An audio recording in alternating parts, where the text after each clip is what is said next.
Hello, hello, welcome one and all to the BattleBrawl, an AI versus AI community drafted teams tournament. This is the 6th of the BattleBrawls that we've done so far in this community. And how it works, as a quick intro for those who may be seeing this for the first time, is that a week prior, people in the community were able to submit teams based on a submission form that I sent them. Units have a point value where, a certain unit that's very powerful is worth many points, a certain unit that's very weak is worth very few. And we use TaroEld's Combat Simulator mod to create a battle for them to play out. And so, on the screen right now, we have what's going to appear between each round. So we have the tournament bracket up, which you can also access with the link from the command BattleBrawl for those that are watching live. And I just tried to type it and fat fingered. So there it is. And you can follow along live. We'll have the brackets updating, and that's it. That's the idea. And we just see who can make a winning team. The format this time is the same as BattleBrawl number 5. Each team is comprised of one champion unit, which had its own special set of drafting parameters and point values, and then the rest of the squad, the riff-raff, those who follow them along for the ride, that are also worth a bunch of point values and other such things. So our first match, and in this particular stream, in this particular broadcast, we will be doing all of round 1, single elimination. And so we'll be doing, the round 1, all those matches, basically. And that's it. So, without further ado, let's get this party started. And so, on the screen here, we have our contenders. And actually, I will probably need to make my camera just a teeny bit smaller. Oops, that's the wrong button. Okay. There we go. All right. And so, we have, on the left, Cuck Chair, which has a Orc Warlord as their champion, a zombie, 2 gunners, and skeleton boss. Some of these we would maybe for the next BattleBrawl I might go in and fork the mod and make some changes to its mapped value. Anyway, that is the Conqueror, the boss of the Black Monolith. On the right, we have It Wasn't the Run, where we have a champion swordmaster, a bandit raider, so that's a brigand raider, 2 ancient auxiliaries, 1 hexen, 1 nomad slinger, and 1 goblin skirmisher. I've got a couple mods this time that should be able to set up the poll and predictions. Are you guys able to do that? I'm not seeing those yet. I can create them if not. Not a problem.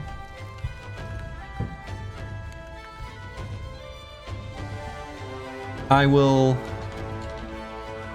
go ahead and make a, oh, nope, we got the poll up. Poll is up, so if you guys can create the, oh, is that, I see what's happening. Just put a, I probably, realistically, I don't have any, well, I may need to create some constraints around team names in the future that are a bit more restrictive. But anyway, so the poll is up. Go ahead and create the prediction. Just put an asterisk, and you guys can get your point value predictions in place. The points, they're nothing but pride, but pride is everything after all.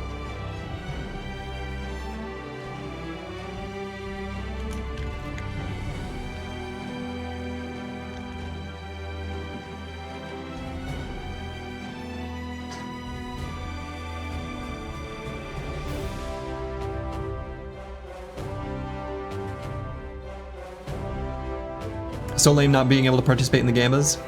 Yeah, Twitch has it limited. It's restricted to only certain countries. The poll is, you know, also representative. Yeah, I think the thing is in some channels, channel points have some value. You can redeem them for some sort of thing. And however, in my channel, they're worthless. Okay. And so is the prediction, okay, the prediction was up and ran, the poll ran up. Okay, great. Looks like we've got people believing in it wasn't the run. And so without further ado, let's get the first match of round 1 started.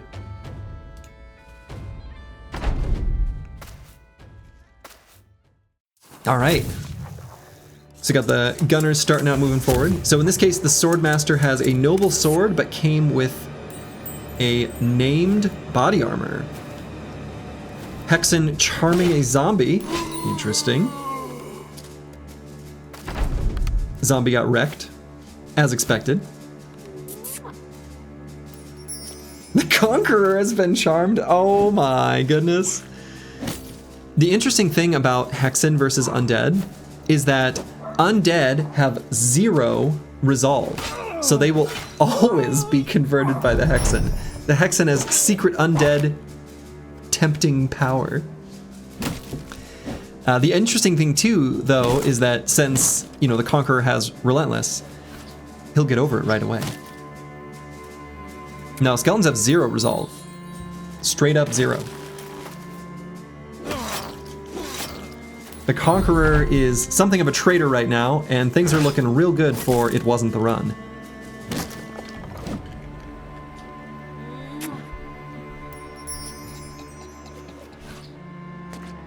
Yeah, they only have resolve for fearsome calculations. That's a good way to think about it. Oh man. This Hexen is proving to basically... the Swordmaster with the... I love it! The Swordmaster with the disrespect for literally no reason other than to leave and come back. Incredible. Incredible.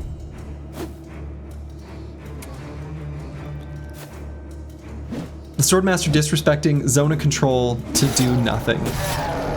Wow. Ooh, but the Hexen dies. Okay, so now we've got a 2v1. Swordmaster on the high ground versus the Conqueror and the... Oh, never mind, not on the high ground. Never mind, sharing the high ground. Now keep in mind the Conqueror does have fast adaptation. And so will land hits. And also the Swordmaster will, you know, have some self-damage from the Conqueror's body armor. Conqueror's hit chance getting up to 25% now, so probably will land a hit this round. There it is. With the bleed. I think Cuck Chair might take this. We'll see, it'll be close. Yeah, Swordmaster dying to damage reflection.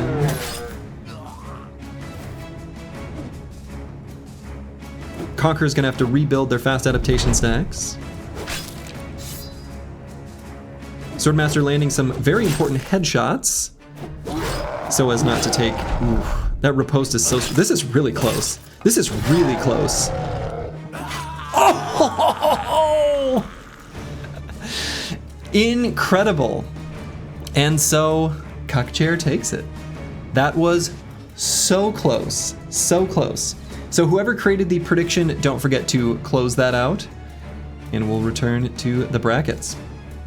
Incredible. Cuck Chair takes it. And so up next will be Tilted Spooning versus Big Swordlance. Big Swordlance, an evergreen sponsor of the channel, as we all know.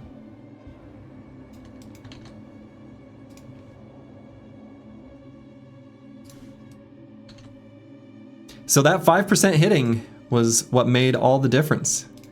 Incredible. Oh, I gotta put the up next up there, don't I?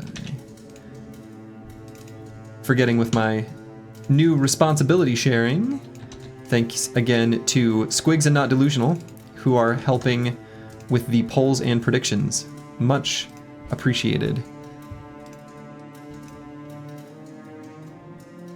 Yeah, the Orc Warlord clutched like hell. Absolutely, absolutely.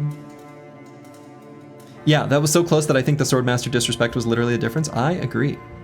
Okay, so if you guys could get the polls and predictions rolling. And so, oh right, yeah, and I've got an on-screen thing now. Actually, I can maybe move that to like here. Boom. Okay. So on the left, we've got Tilted Spooning, who has another champion Swordmaster, and then a Zweihander, 2 armored zombies, and a barbarian drummer.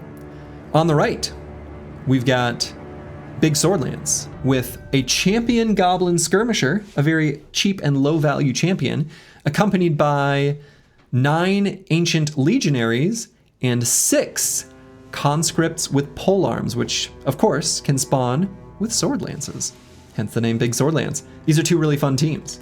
Let's see what people believe the result will be.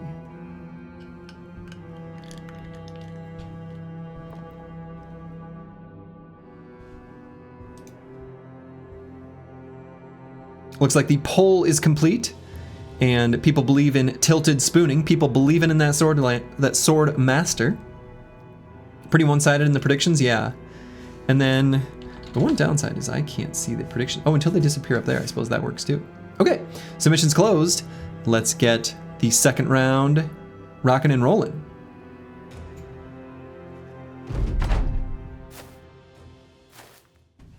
All right, so Big Swordlance only spawning with 2 sword lances, has 4 pole maces.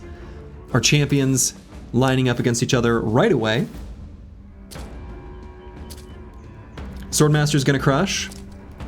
Swordmaster likely to crush. Swordmaster again spawning with a named light armor and a noble sword. Skeletons pushing forwards. You have no idea what the AI will do for the skeletons and lancers? It should. So one thing you can think of with AI in this game is that the AI has no concept, literally none, of a grand strategy. This is true in the base game. Each individual agent has its own decision making, which might have the idea of a team strategy built in, but it is not coordinated with any other unit. You can have that kind of in mind when you draft your BattleBrawl teams as well.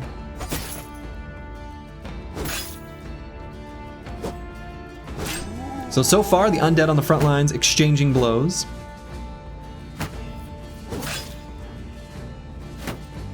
Two pretty durable front lines. They're gonna be chonking away at each other for a little bit. Meanwhile, the Sword Master is gonna be probably dishing out some serious damage. Swordmaster missed twice. Did he really? I think I missed that.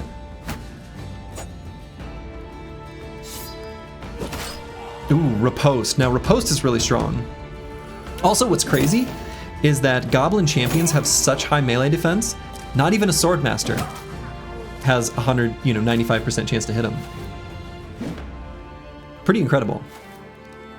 Swordlance deciding not to use Reap in a situation where they really should have.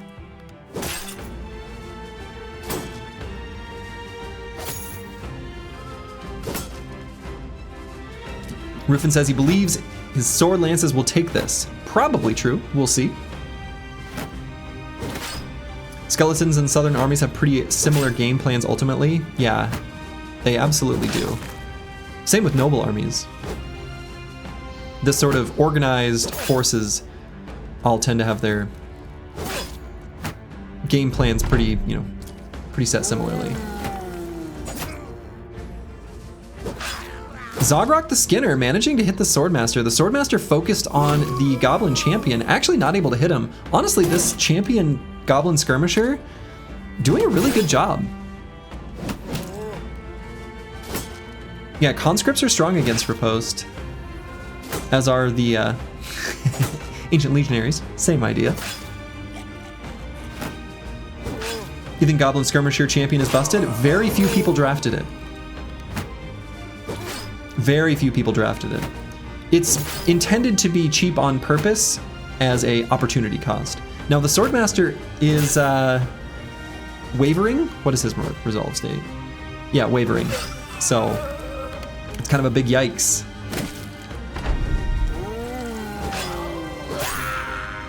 Does manage to take, no longer wavering, becomes confident, takes out the champion and the skeleton next to him. This is big, this is big. Meanwhile, ooh, okay, huge reap. I'm starting to believe in Big Swordlance. Big Swordlance is probably gonna take this. I don't see this champion Swordmaster being able to withstand this many foes. Seems unlikely, but we'll see. The Swordmaster will have the ability to riposte, and in so doing, we'll get a lot of attacks on the ancient legionaries, but is meanwhile going to get beat down by the conscripts. Now, something to keep in mind about conscripts as well, they have fast adaptation. Fast adaptation is basically the Swordmaster counter. Okay, that's questionable reap. Don't hit your allies.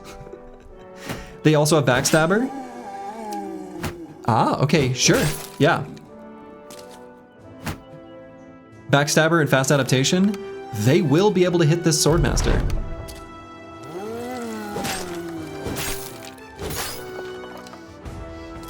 Siegfried the Serpent, doing his best.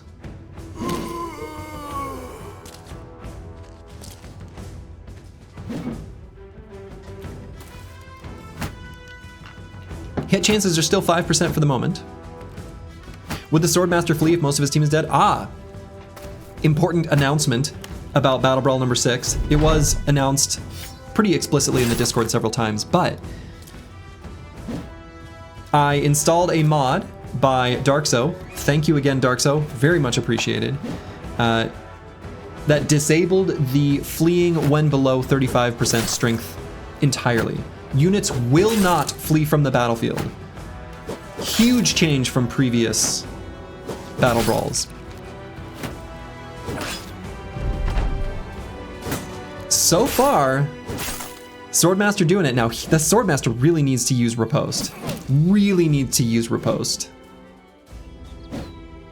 Yeah, I'm seeing some of these numbers go up by the conscripts, and they're using crumble. They're using the stun, which I think is smart. Meanwhile, the ancient legionaries are basically all gonna miss.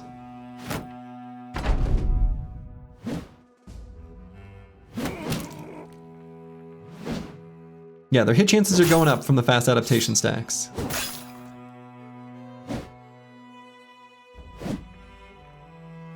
Is he too fatigued for riposte? No, Swordmasters have battle flow, so they're gonna gain fatigue back when they kill something, so.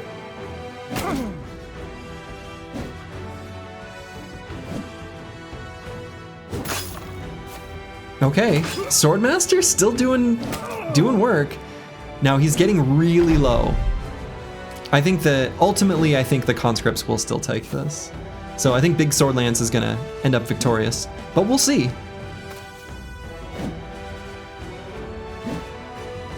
A lot of 5% hit chances still.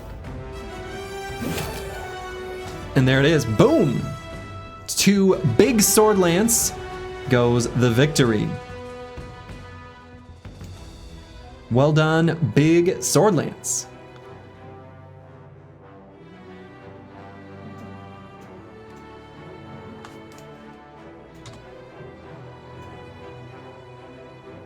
Okay. Up next, we have Old Boy versus Anal Pustules, which also might cause problems for the polls and predictions. We'll see.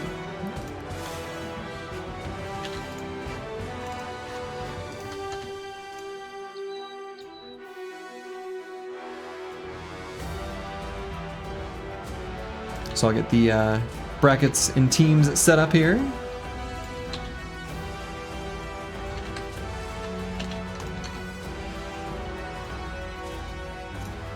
Poll is up.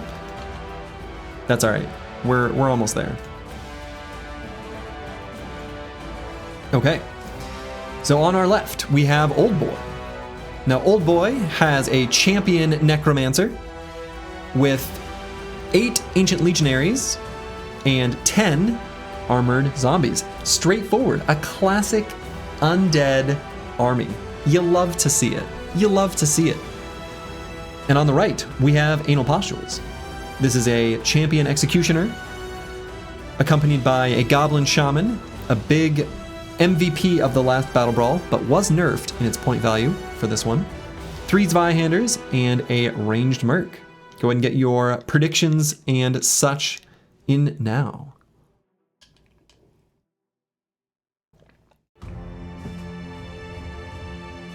Looks like people are believing in good old Apost.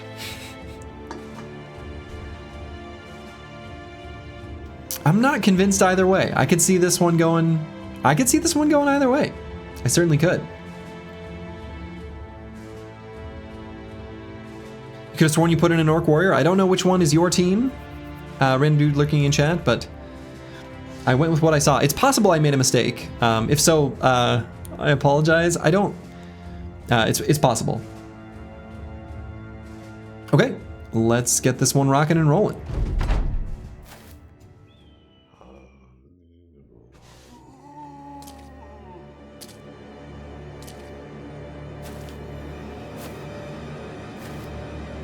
All right, undead charging forward as they do. So this one's gonna have almost the opposite of Big Swordlance, where Big Swordlance had, you know, conscripts in the back line and then an ancient legionary front line. This one has undead front line, like zombies, and then the ancient legionary back line. Now, something to keep in mind about the day count, this being, ooh, big root. This being day 1 affects not only the perks that units have, for example, Nomad, Outlaws, and Conscripts don't have dodge, but the chance for ancient legionaries to spawn with proper polearms is also lowered.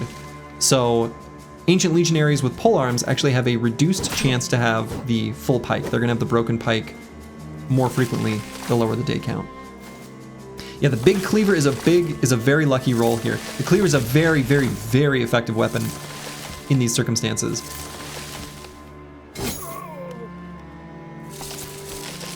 But this necromancer is going to keep a pretty robust front line perpetually active. It would be cool to do a day 100 brawl. We could do that for next time. I like that idea, 113 miles per hour.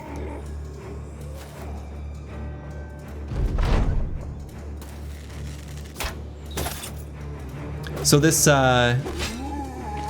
this ranged merc, even though they should target the necromancer, simply won't.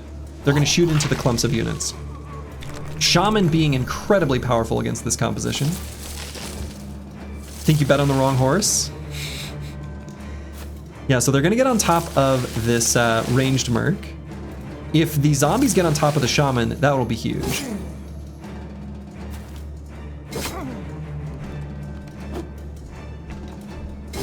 This is over. Yeah, I don't know that the Zweihanders are doing nothing. Well, we'll see. Now, keep in mind, Zweihanders do have Berserk and Killing Frenzy. I think they have both. And so, when they take out a front line, even if the Necromancer raises them, they're still going to get just as many actions. So I'm not convinced. I could see this going either way. Will this be on YouTube? It will. It will, Buzzkill. See, that's a big attack by the Zweihander. That double attack is huge. I actually kind of think Anal Pustules is going to take this. Well. Soon the Necro will be fatigued out. Yeah, let's see, what is their fatigue at? Nah, they're not going to be fatigued out for a long time. It's a champion. Champions are, they got a lot. They got a lot of stats.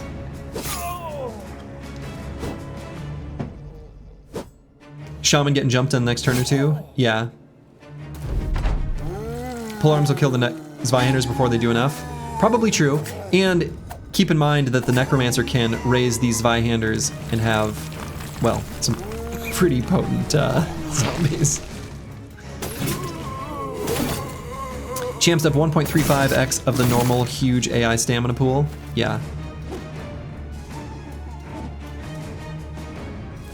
Yeah, Executioner unable to resist the urge to flank. Simply unable to resist.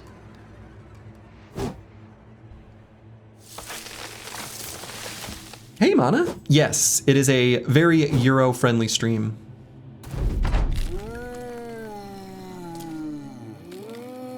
Try my best to accommodate those who might want to watch. All right, so we've already got a Zweihander raised as a zombie. That's going to be pretty strong for old boy.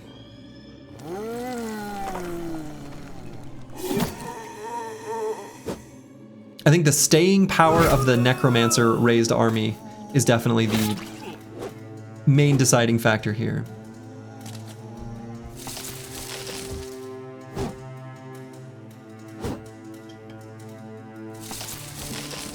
Still, the two Zweihanders that are managing to survive are hanging in there despite many 53%, just kidding, hit chance attacks. Well, let's see. So if this Executioner gets on top of the Necromancer, I think they'll have it. If they can't, well, they're doomed.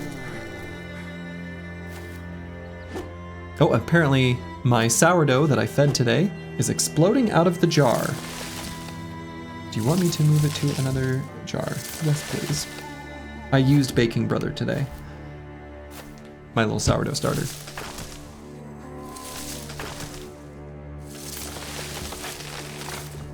Baking Brother is bursting at the seams.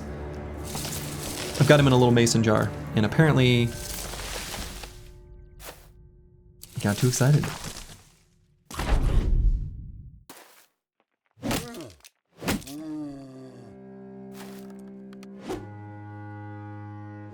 Is Mango turning into a grilled mango? It is very hot outside. No, Mango's inside. Yeah, zombie Zweihanders are so strong. So strong. And then there's no way this Executioner is getting in place to flank the Necro. Yeah, the staying power of the Necro is the winning force in this particular match, for sure. Executioners attack like 3 times. Yeah.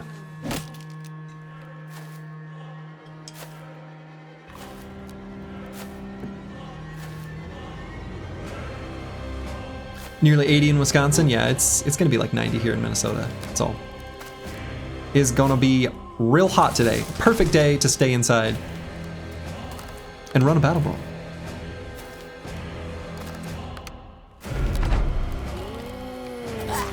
Did making the Necro a champion help? Would a normal Necro have done the same, or would have ran out of stam? You know, I think even a normal Necromancer would have done pretty well. The big difference between a regular Necromancer and a champion is just the amount of stuff they can do in a turn. So I think, for example, a champion Necromancer basically gets like an extra resurrect, essentially, per turn.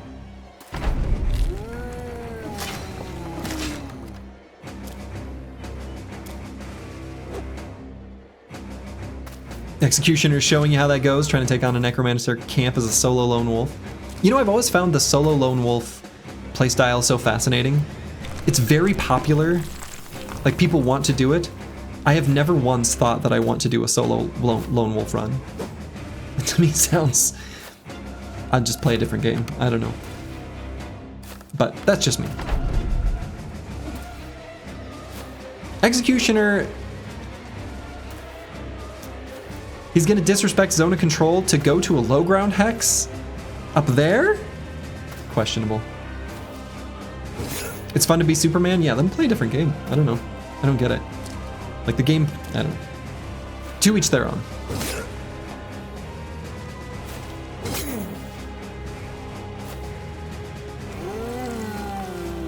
Rigged AI? Yeah, this Executioner is throwing. Yeah, he could have got on top of the Necro there, and chose not to. had the best possible weapon spawn and just simply didn't use it efficiently.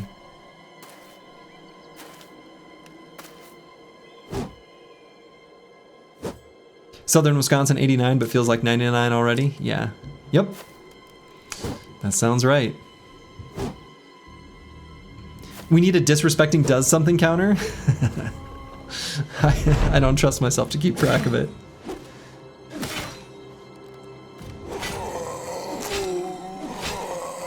Executioner getting a 3-for-1 on a single turn, but still, the tide of undead will not be stopped.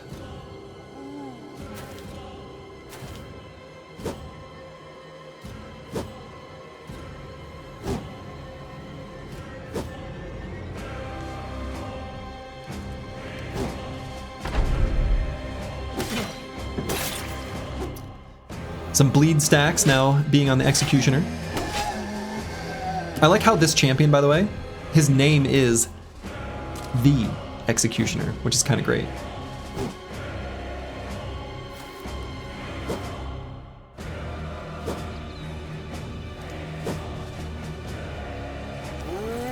Meanwhile, this Necromancer simply raising the undead around him endlessly.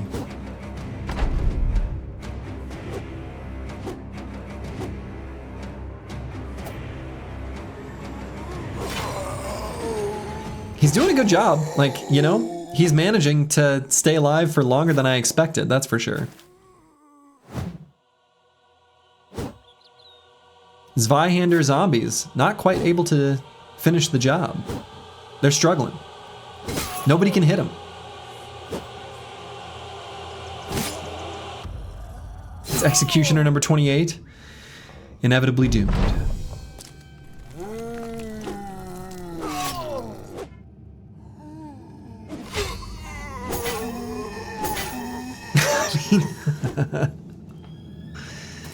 He's doing his best.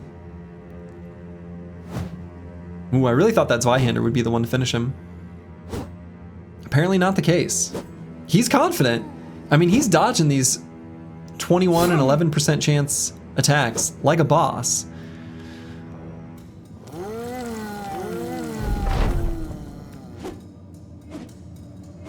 Incredible. How long can he possibly live? Not much longer. All right. Okay. Nobody can hit him. Proceeds to receive 3 hits in a row. Yeah, I know. As soon as I announce something is happening, the opposite thing happens. And Old Boy takes it. Well done, Old Boy. Better luck next year. Anal Pustules. Next season? Next whatever. Anyway.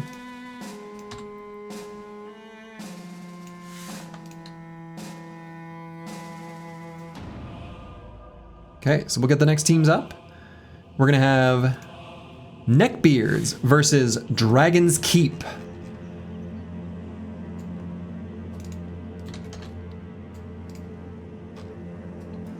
Let's go ahead and get the data up on the screen. And then we will put the teams up into the game.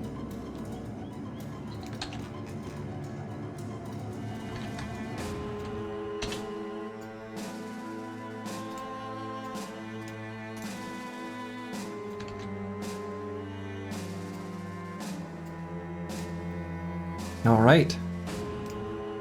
And so, the teams are up on the screen now. Neckbeards, on the left, we have another champion Necromancer. Ho, ho, ho, ho, ho, ho. You love to see it.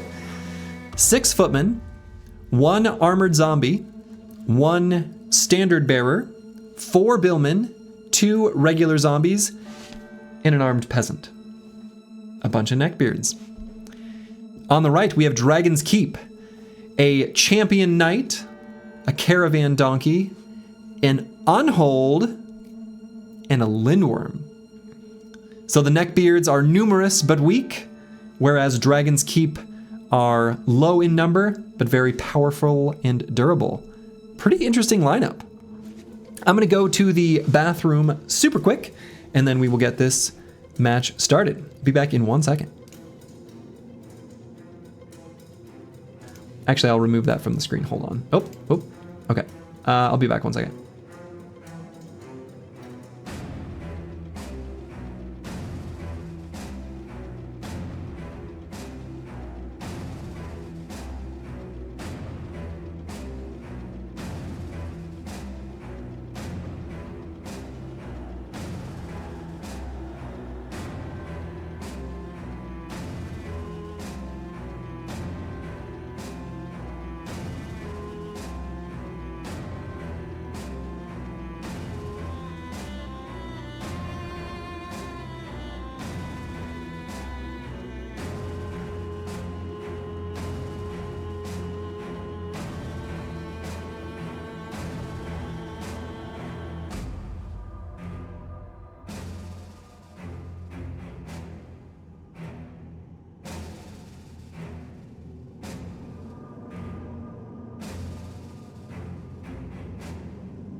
All right, I've returned.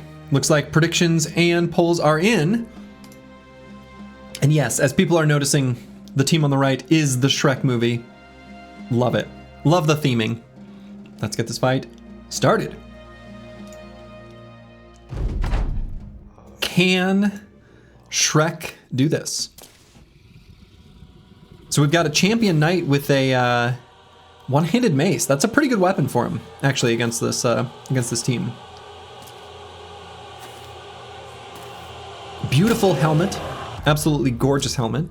Starting with the kite shield is much worse than the heater shield, but ultimately won't make that big of a difference.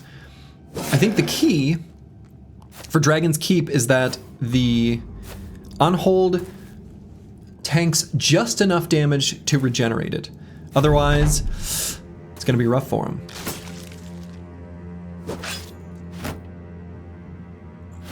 Excuse me.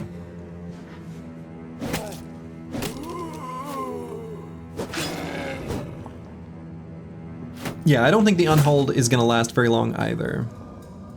Billmen are going to wreck the Unhold pretty fast. The Lindworm's going to do some serious work though too.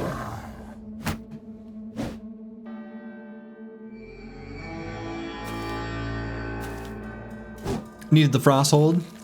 Probably too expensive. We'll see. A lot is going to be riding on how long this Unhold lasts, and so far it's not looking like it'll be very long at all.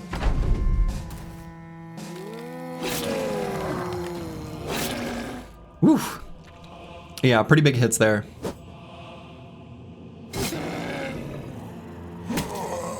The peasant is way over his head in this fight. Might be.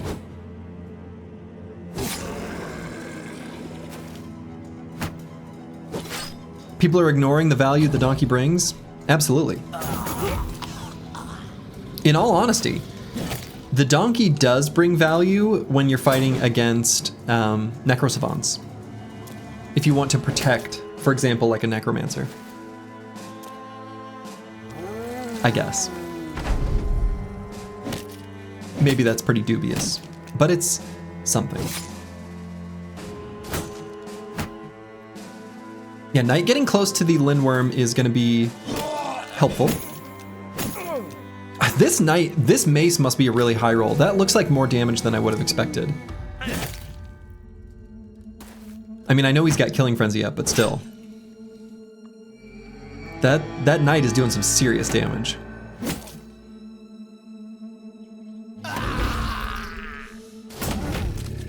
I think the ultimate fate of this battle is going to be similar to the previous, where the Necromancer raising units will eventually just outlast Dragon's Keep.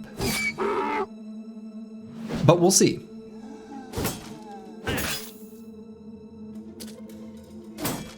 I'm surprised by how high the hit chance is against that Knight.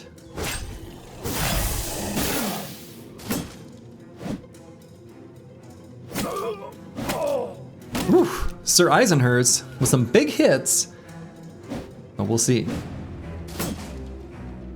You had to splurge this 25k is worth the donkey. The donkey is strong. Now the donkey is distracting a couple units. That is a big deal.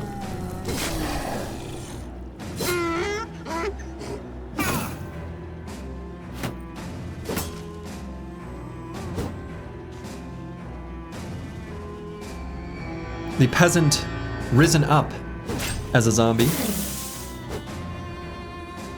Literally zero progress being made. Well, a few units have transitioned from being their human form to their undead form. That's something. The donkey's been eliminated.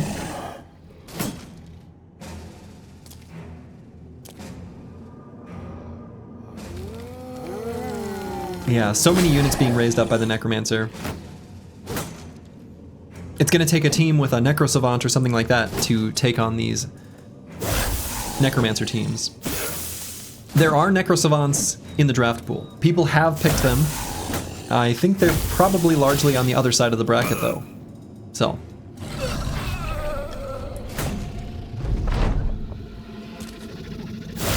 Can the Necromancer create a zombie donkey though? I don't think so. Necro Savants cost more than Necromancers? They do. Actually, I think it's pretty close to the same.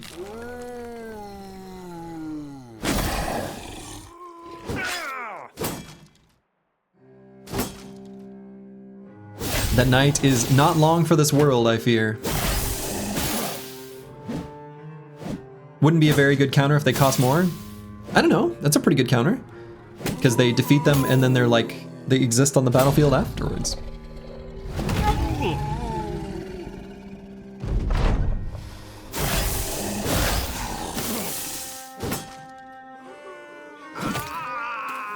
And the Knight has perished. The Lindworm won't be too far behind.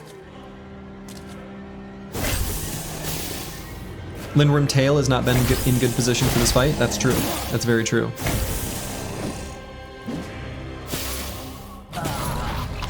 Lindworm doing their best. Hanging in there. But in the end, the Neckbeards are victorious. Congratulations to the Neckbeards.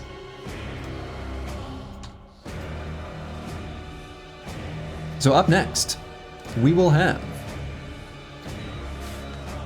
Meat and Sticks versus Grandfather's Children.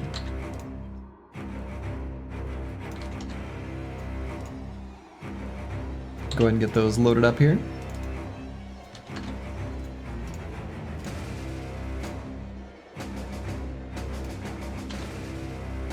Okay.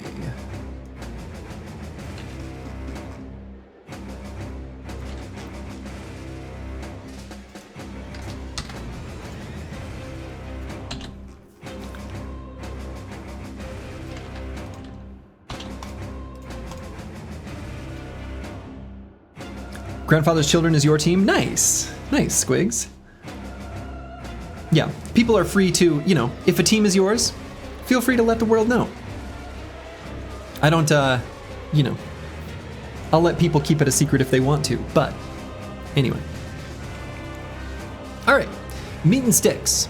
We've got a champion necromancer, a goblin shaman, 7 nomad zombies, 7, ooh, interesting, yeah, marksman, low marksman, and then 2 billmen. Grandfather's Children has a nomad executioner, a priest, a skeleton priest. We haven't seen that yet, I don't think. 3 billmen, 4 footmen, 2 arbalesters, and a warhound. Each team nicely balanced. We will see. Maybe this is the day of the necromancer. But only this day, because the necromancer will fall on Monday.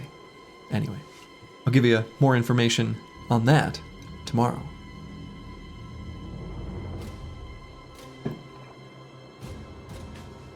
Executioner gonna fail flank throw again? Certainly might. Certainly might.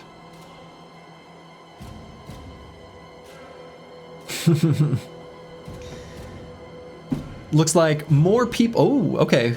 Predictions are pretty even actually between the two teams. This is a tough one to call. This one's gonna be close. 2 very powerful teams, I think. A lot is gonna ride on the AI decision making of the Nomad Executioner, as well as the weapon that the Executioner happens to spawn with. Hot Necro Summer meta? Apparently so. You like the tide shifts when the footmen start dying? Yeah, it's kind of cool. It's kind of cool. It is very cool. Okay, and so, with the prediction closing, let's get this party started.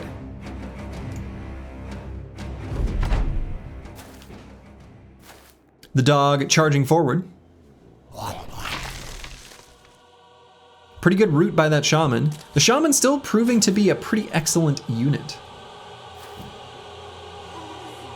Yeah, I think the skeleton priest could be a good unit in the right context. This is probably not their match though. Too many undead on the other team that are gonna scatter around. The Nomad Executioner on the side of on the side of Grandfather's Children. Wait a minute, did I do this backwards? No. I hope not. I didn't do that backwards, did I?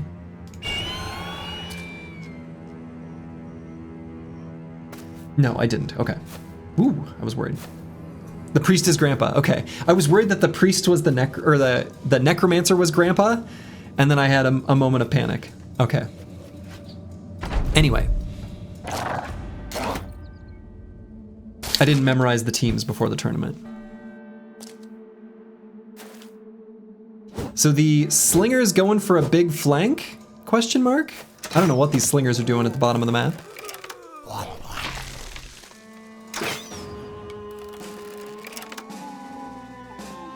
We'll see if these arbalesters end up shooting the necro. If they do, then I think Grandfather's Children has a good chance at this. If they don't, I think Meat and Sticks is just gonna have too many bodies. Yeah, split shield plus pocket sand. Refusing to simply attack the enemy. Huge mistake. There's a roadside attraction in northern Ohio called Grandpa's Cheese Barn? What kind of attraction is that? Usually Grandpa's cheese is not exactly an attraction, but to each their own. I won't yuck your yum.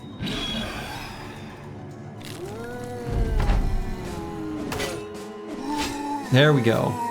The Head Crusher. The Head Crusher getting on top of the Goblin Shaman. Looks likely that they're gonna take him out. No farts from Grandpa yet?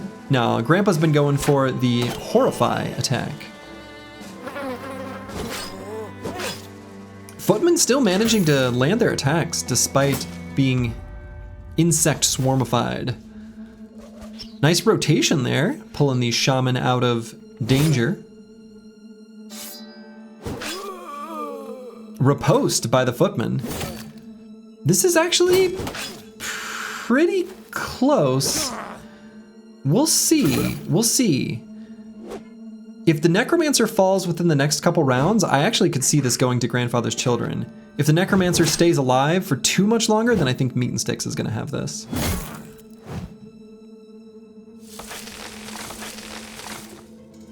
Ancient Priest, wow, stuck in the roots, can't get out. Okay. The Head Crusher bringing the pain.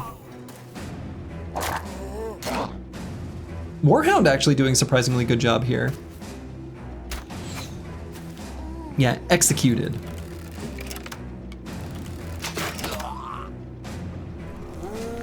Big attacks by these Arbalesters. Help me, Step Skeleton, I'm stuck.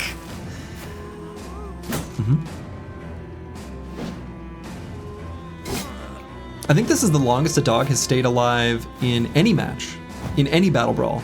The dogs usually die pretty much right away. Very good Horrify by the priest there. Grandpa making him feel afraid. Getting those Billmen is a big deal. Ooh, Arbalester could hit the Necro. The aim, you know, the shot was aimed at the poacher, but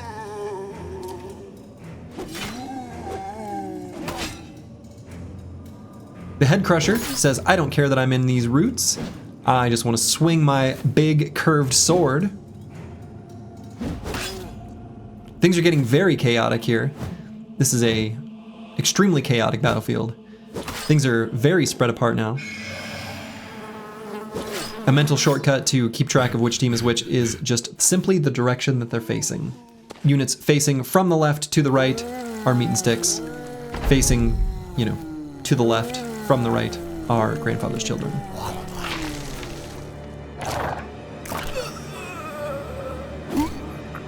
Warhound taking out a zombie there. That was pretty big. That was the turn. Too many res. Quite possibly.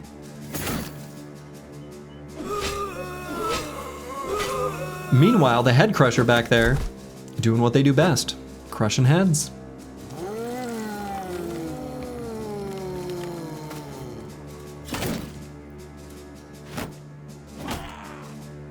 Seen those warriors from Hammerfell? They've got big, curved swords. Curved swords. Spooky. If the zombies lose enough heads, yeah. I mean, if the zombies lose enough heads, right? What's the Necro to do?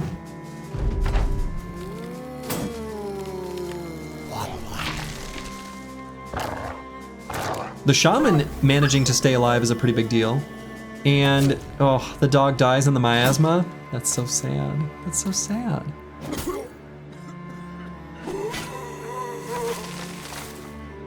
Okay. The Head Crusher breaking free. So this Nomad Executioner is, he means business. This one actually fighting the enemies. Remains very close. So Meat and Sticks is going to pull ahead on numbers here pretty strongly. If the Nomad Executioner gets on top of the backline there for Grandfather's Children, if he gets on top of the Shaman and the Necro, he's strong enough to take on the rest of them, honestly.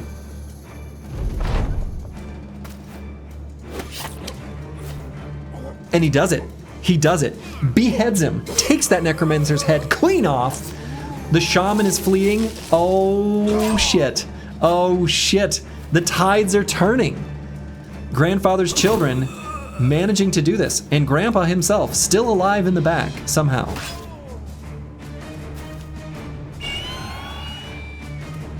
Very powerful Horrify there. Now keep in mind, even though the condition for being able to leave the battlefield when below 35% has been, you know, taken out, enemies will still go to fleeing and run to the edge of the map and essentially take themselves out of the battlefield. They're almost all fleeing. Yeah, I think Grandfather's Children's gonna take this. Now, Grandpa might die in the back. Maybe not, though. Wild. One less Necro in the tourney, you love to see it. As long as the opposing forces manage to engage the Necro ain't nothing. Zombie footmen are pretty cool. Yeah, they are pretty cool and very strong, actually. This is what happens when the executioner doesn't spend 5 turns milling around. Right. It turns out when your units fight the enemy, they're much more powerful.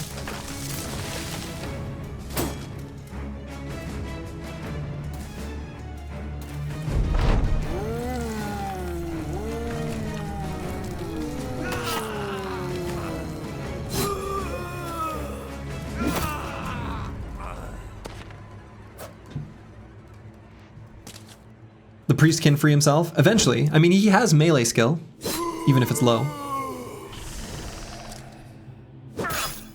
Grandpa laying down some farts. Some stinky, stinky toots.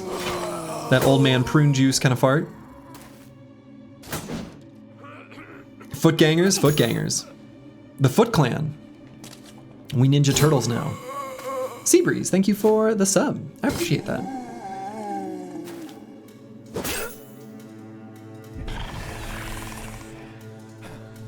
You didn't think he had arms? True. You know, if you think about it, Grandpa over there, kind of a paraplegic, has neither arms nor legs. Somehow, nothing but screams and farts. The perfect old person.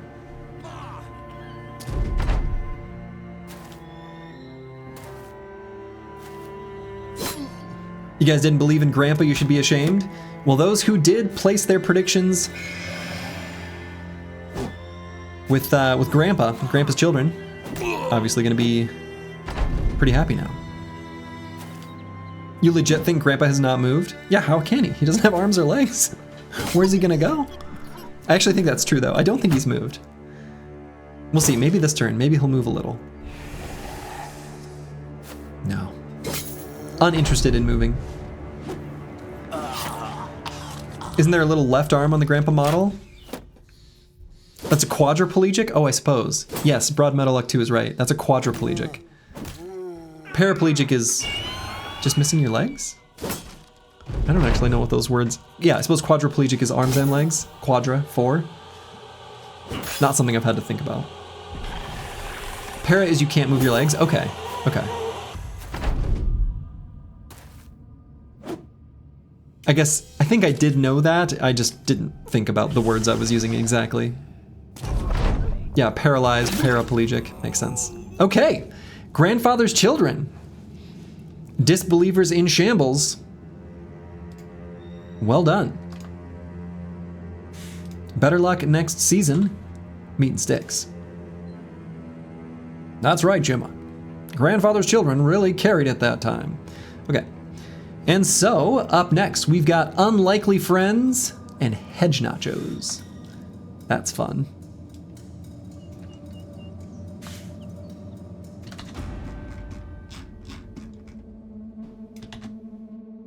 So we'll go ahead and get those teams up in the up next.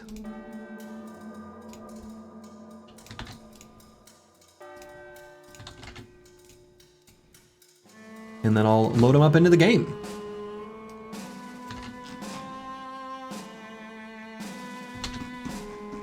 Thanks again to Not Delusional and Squigs, who are helping run the predictions while I get the rest of this stuff up and rolling. Teams looking strong today? Teams are looking strong today. Absolutely. People are starting to dial in what does and doesn't work pretty well in this, oh, thank you. I just had pizza delivered to me. Yeah, people are dialing in quite nicely to what does and doesn't work in these battle brawls. I think it's, people are figuring some stuff out. It's pretty cool. Slurgy vouching for Hedge Nachos, if you recall. That's right. Okay. So, Unlikely Friends on the left, we have a Hedge Knight champion, 4 armored zombies, 2 ranged mercs, an assassin. I think that's the first time we've seen one of those. 2 gunners and 2 zombie nomads. Unlikely Friends. Whereas on the side of Hedge Nachos, we've got a Hedge Knight, and then 2 upper tier nachos. Wiedergangers? No, wait, Nachzerers.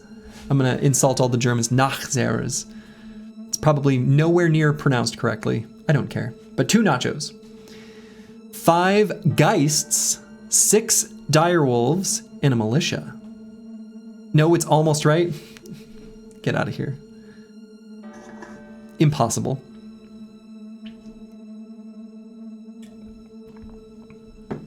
I just gotta add more German accent. Nachser. Or something like that. At the start of the Z, Nachster. Nachster. Zer. Whatever. Honestly, seems like a Hedge Knight duel. Yeah, it's like the Hedge Knights and their companions. It's getting close. Well, then I better stop while I'm close. I'd hate to pronounce something in German correctly. I've got a reputation to hold up. Okay, only 25 seconds left. Nachos can't swallow anything, right? Correct. So Nachos cannot swallow anything except for player units, as in like the inhale ability or whatever it's called, but they can consume corpses from the battlefield and replenish their health and gain some their morale state. So keep that in mind. Looks like there's slightly more believers in, ooh, just kidding, at the last second. This is actually very even. Predictions are very even, and to be fair, the matches have been pretty close and pretty even as well. All right. Do Nachos eating a corpse prevent necro resurrection? I believe they will. All right, and let's get this party started. One day I'll be able to speak all Germanic languages correctly, just in time for my second Euro trip where I go further north? Maybe. We'll see. Okay, so Hedge Knights.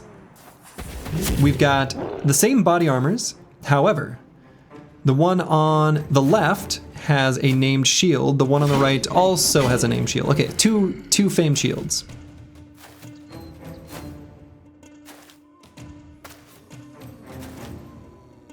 Clumping is bad news versus the Geists. Clumping is bad news versus the Geists. That's absolutely true.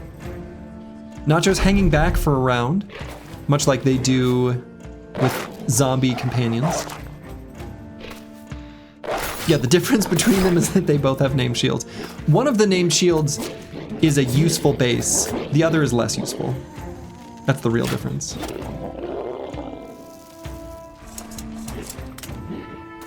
So far, the Direwolves just getting blasted. Geists moving forward, Nachos as well. Range is good against Geists though. Only a 5% chance to hit any of them. Hedge Knight going for flank? Question mark? Uh-oh. The flank maneuvers.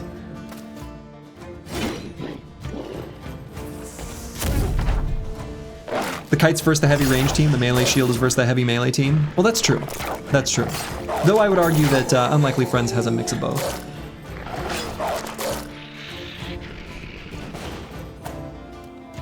Team on the right would have actually done better without the wolves. That's probably true. Those wolves did not perform. Got some screams rolling. Now, one thing to keep in mind about the Battle Brawl compared to regular Battle Brothers is that, generally speaking, enemy units have really high resolve. Like most units in the game have really high resolve. It might seem like they have low resolve because you as a player are able to cause them to die, and so you see them go to breaking.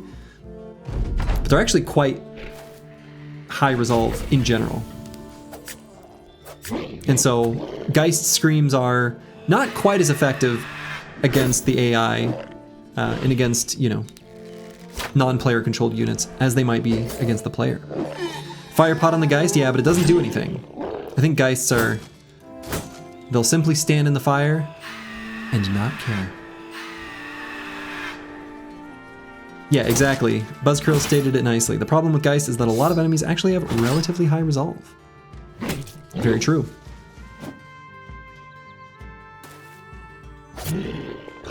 Most enemy units, even like Briggies, their resolve is still like okay. I don't think the Nachos have had a Snak yet.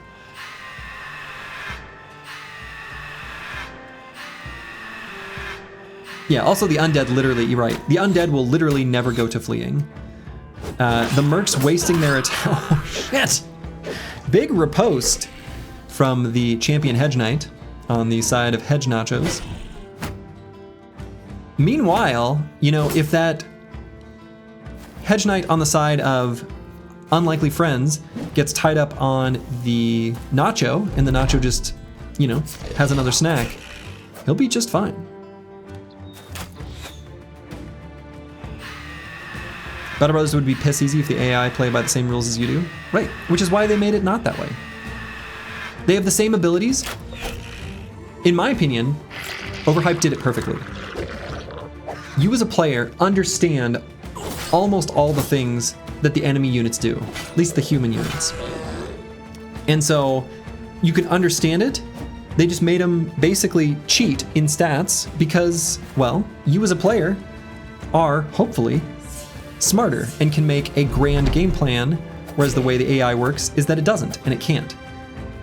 If you struggle with that, you gotta get good. Which is exciting, because getting good... Ooh! Okay, Assassin running away. That's huge, because that particular Nacho is almost dead. Geist doing Ghastly Touch. Oh my god. So that Nacho getting to have a snack is such a big deal. That is such a big deal.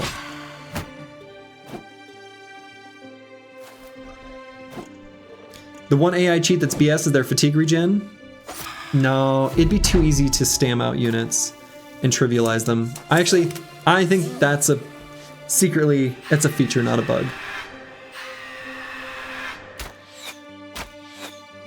In my opinion, anyway.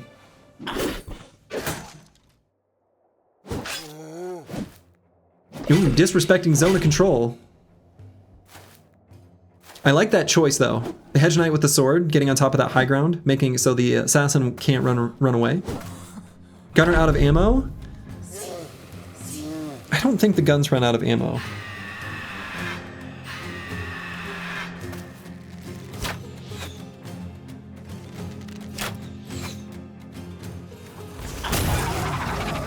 Blasted. Hedge Knight still remaining, you know, focused on that assassin. This is pretty close. Assassin trying to run away. Can't do it.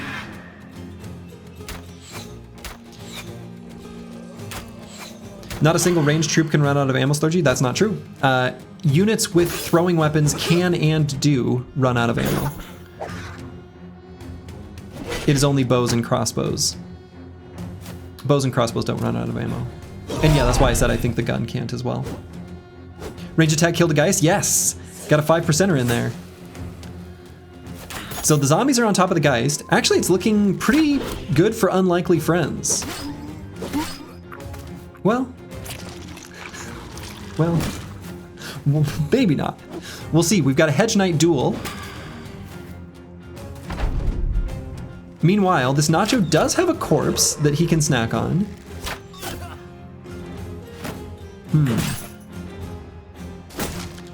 The Hedge Knight, ooh, that was a mistake.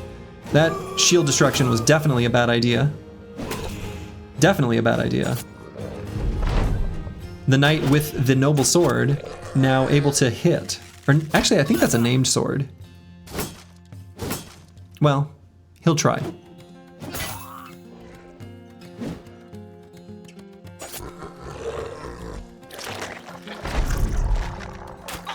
It's an arming sword?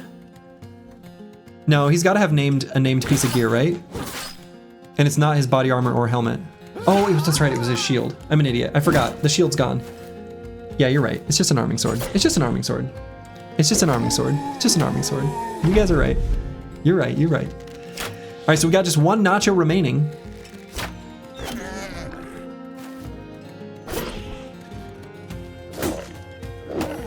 Yeah, they're pushing the Nacho onto corpses, which is so funny. So he's got another snack. Will he have the opportunity to eat it, though? No, he will not. And the winner is Unlikely Friends. Very nice. Boom. Well done, Unlikely Friends. Well played, Hedge Nachos. I did say I liked the Hedge Nachos, which of course made them cursed. Up next, we have a word I don't know how to pronounce. Mūmakil? Mūmakil unit? Mūmakil? Mūmakil? I don't know. Versus Manifest Destiny's Child's team. Very creative naming scheme there by Manifest Destiny's Child.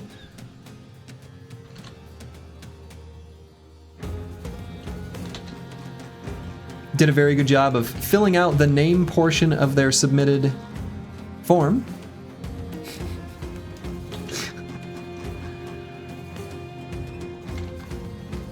Okay.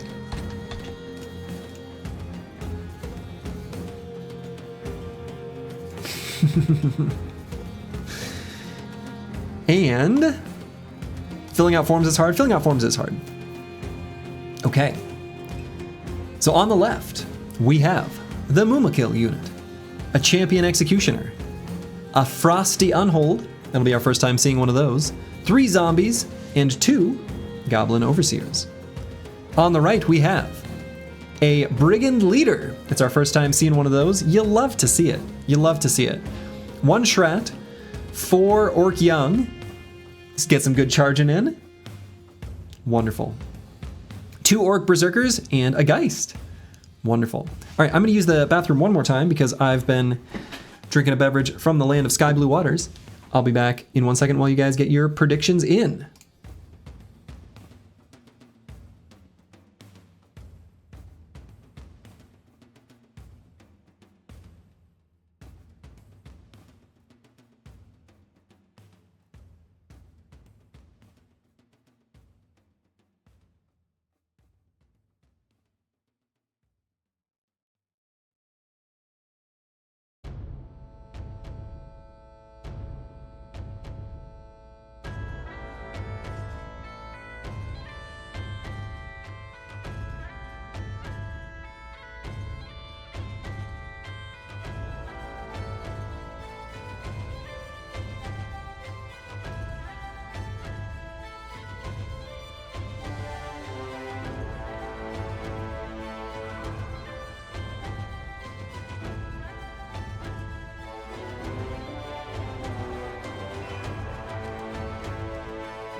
All right, we got, looks like 61% of people believing in Manifest Destiny's Child team. So let's see how this goes.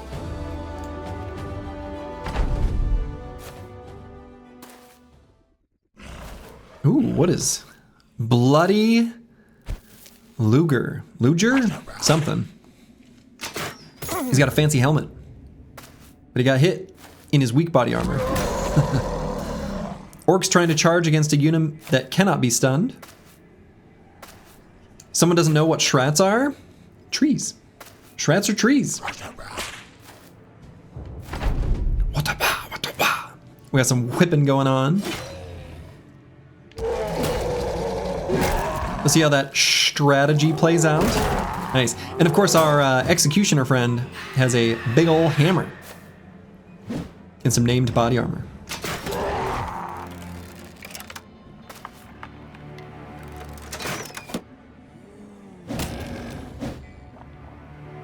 Shrats have, perhaps surprising to some, historically underperformed in the Battle Brawl.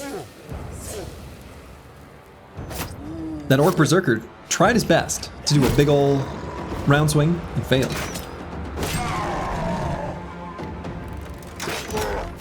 You're done with my Shrat?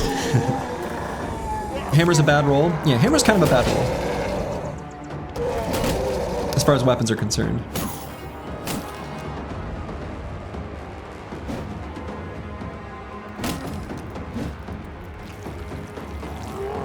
I don't know if there's going to be enough damage on the side of Manifest Destiny's Child's team to take on this Frosty Unhold. I think the Frosted Unhold is going to withstand everything that they throw at him. But we'll see. There is an Orc Berserker on the back line. I think those two Goblin Overseers are toast. But Goblins have good stats. And he's very accurate. So we'll see.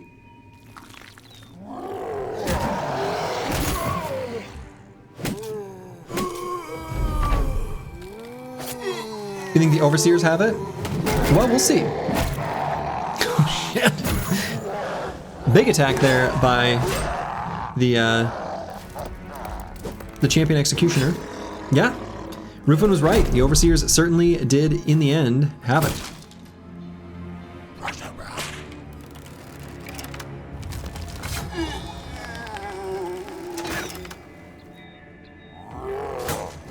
Shrat hasn't engaged yet, always moving around. Yeah. Okay. Shrat's busted open, which actually is kind of a bad thing, because then he's gonna make little tree guys.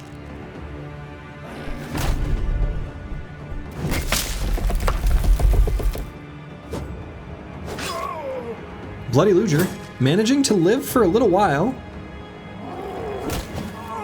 and only a little while. Berserker died here, let me try the exact same spot. Right. Now these Overseers are now completely useless. However, I think it won't matter. There's just no way the Shrat's gonna be able to outdamage, like... Yeah. It's over. The Mūmakil unit is gonna take it. Despite these cute little saplings popping up.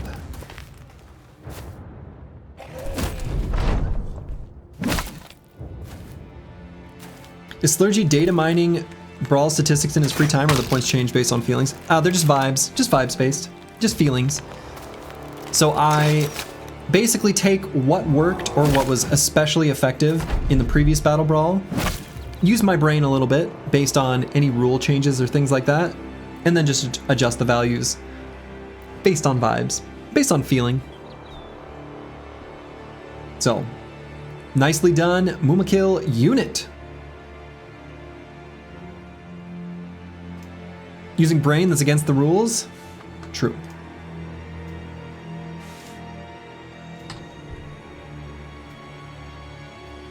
Better luck next season to Manifest Destiny's Child's team.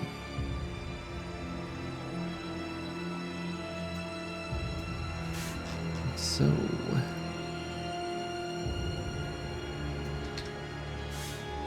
up next we have ExpiredEGirl and ThirstyBoy. Thirsty Boys. Gotta set a character limit, among other probably future team name rules, against Tricked You. These are two really interesting teams. I'm very curious about how this one plays out. So you'll see. You'll see what I mean when you see the teams. These are two very, very interesting teams. There's a lot going on with both of them, if we're being honest. A lot going on.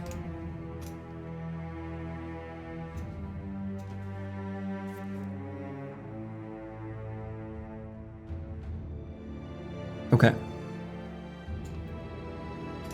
And so, on the screen we have, on our left, ExpiredEGirl and ThirstyBoys, where we've got a champion necromancer, a hexen, 5 skeleton auxiliaries, 2 ranged bounty hunters, 1 goblin shaman, and a zombie.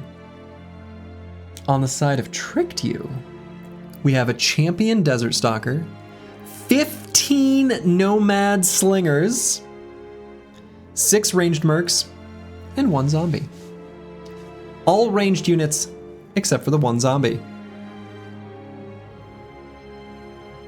Now what's interesting is, well, there's a lot interesting happening here, right? Like, yeah, so the bounty hunter is a pretty rare unit. It's, I think, only from like a contract twist after like a really high day count fighting brigands or something. I've literally never seen it in a regular game of Battle Brothers.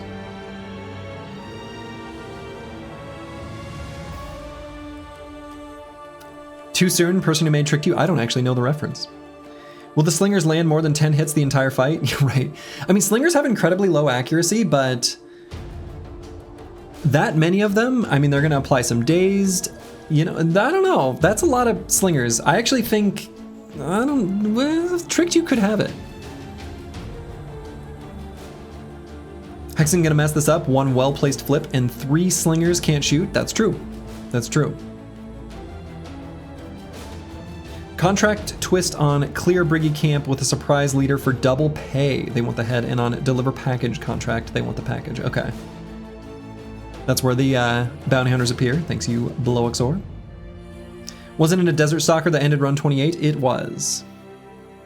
Kind of 2 of them, really.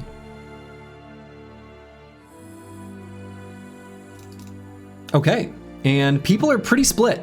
Predictions are fairly even. Let's see how this plays out. Let's roll.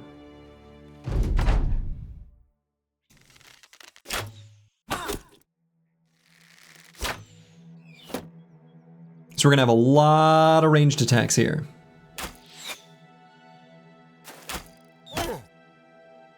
You were looking at stats? Desert Stalkers are so good. Desert Stalkers are so good. Ooh. Nice. We got a flip. A unit has been charmed. This event is super cool. Well, thank you, Xylan64. I agree. This event is super cool.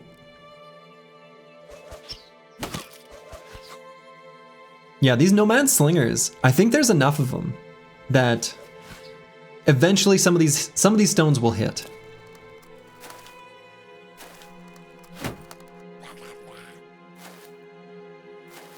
Now, if they take out the, ancient auxiliaries and the necromancer just simply raises them up, again, the necromancer will have staying power, and the necromancer is not going anywhere. Meanwhile, all the ranged attacks are going to be shooting in kind of a clump. So this, I don't know, this is interesting. You think they're going to get rooted and murdered? They might.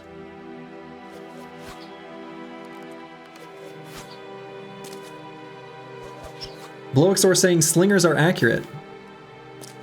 I simply cannot agree with that statement, even a little bit. As is being demonstrated here. They're definitely not accurate. They may have okay stats, but the sling itself as a weapon just has too much going against it. Rooted and routed? Well, we'll see.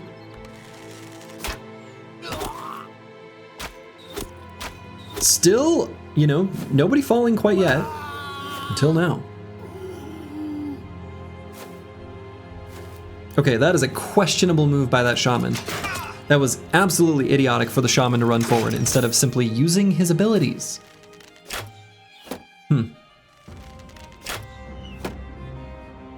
This seems like the tournament of the Necro. Hot Necro summer. We've got a couple slingers going for a flank, which is weird.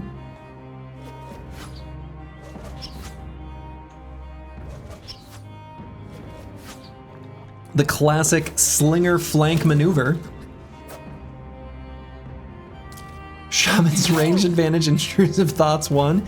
Now, they're still not shooting at him, so he's managed to persist for now. We'll see for how much longer that ends up being the case.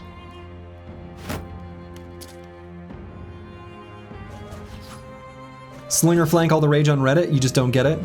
Fair enough. Probably true. Ooh, okay. I mean, honestly, look, if these Nomad slingers get behind the backlines and start actually slinging at units that are valuable, then it was a good move. I don't have high hopes.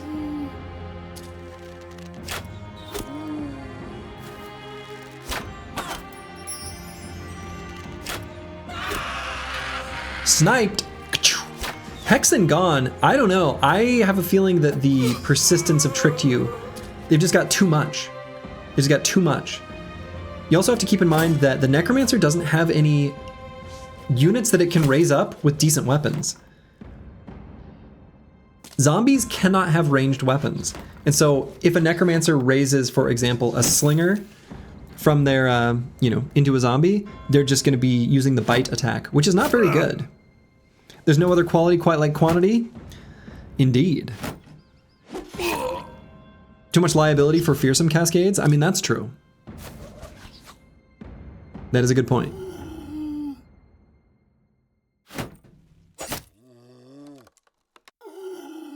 I'm really curious what's going to happen to these 3 very brave flanking slingers, though.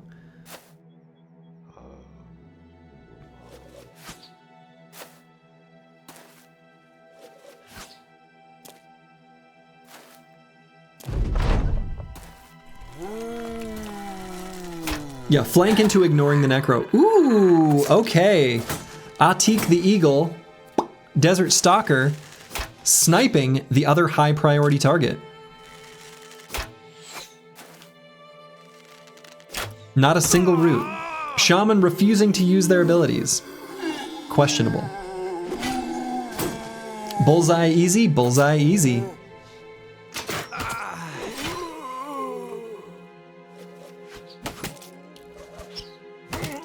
Oh shit.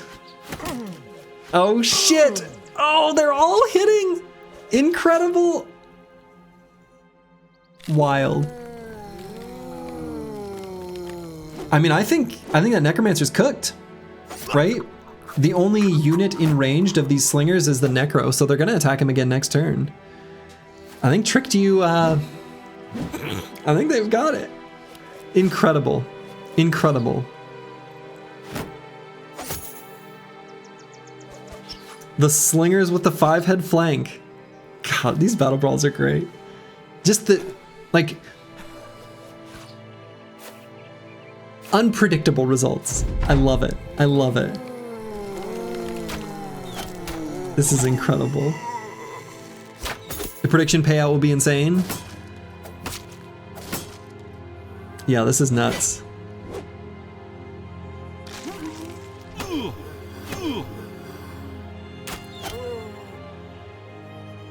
So let's see what these slingers on the back do if they attack the Necro.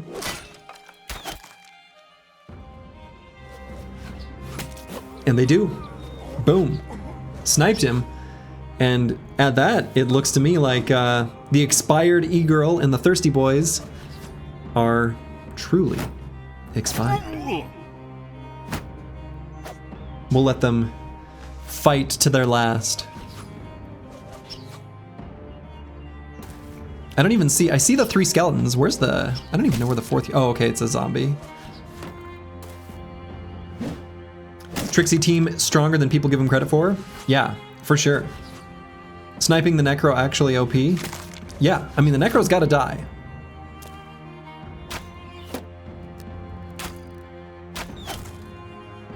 Down from 34k to 222k feels bad.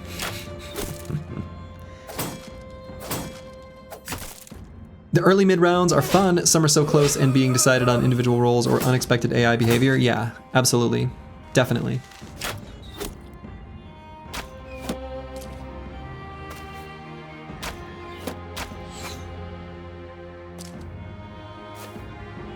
Yeah, I think that's the thing. You know, if you look at Tricked You's setup, the slingers are kind of just a diversion.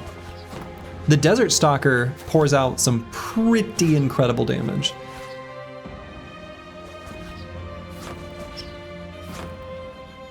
You think the Desert Stalker is actually better than the Master Archers? I haven't looked closely enough to compare them. I know they're really similar, but I haven't, you know, checked them one against each other. My general evaluation as a player is to think of them as approximately the same. I think I just shot his ally in the back.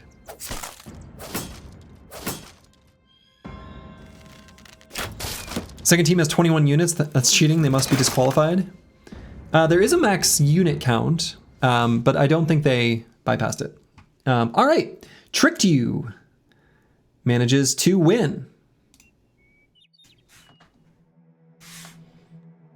So far, I think everyone who I've said I like their team has indeed properly been caster cursed. Congratulations. That's just how it is. Okay, so up next is Doomed Plans versus Boom Headshot.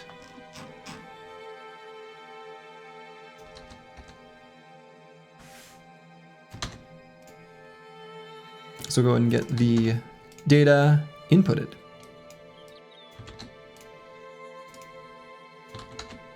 Or I suppose I should pronounce it correctly. It is Doomed Plans versus Boom Headshot. A old school, oh shoot, what was the name of that? Pure Ponage? Pure Ponage.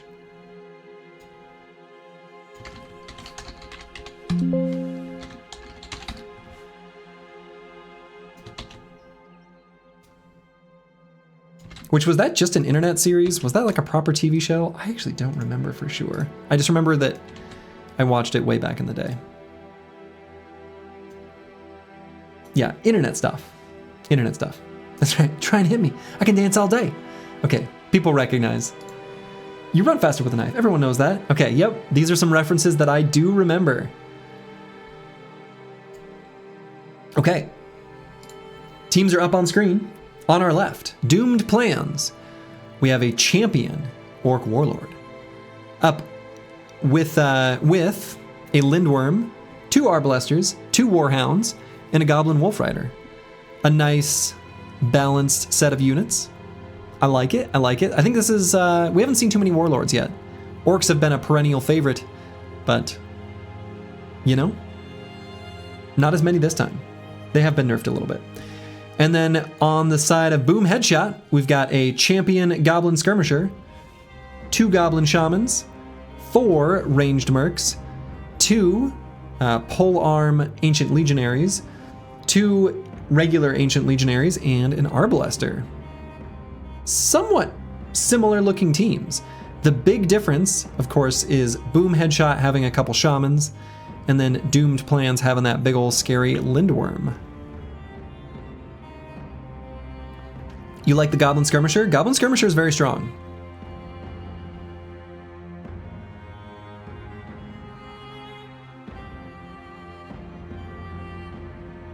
Goblin Skirmisher is very, very strong.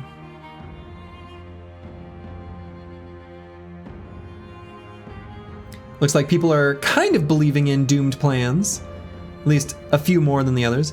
Is there a place to see the unit values? Yes, I did put them in the Discord. I think there's a... If you scroll up in the BattleBrawl channel, you'll see the values. Waiting for your Shamans to throw harder than an MLB pitcher. I was at a baseball game last night. Didn't really know what was going on, but I watched it. I had hamburgers, I drank a beer, and I watched some baseball. Classic American activity. All right, we got 69% for Doomed Plans. Oh, changed just at the last second. Was almost 69%. All right, let's get this match rocking and rolling.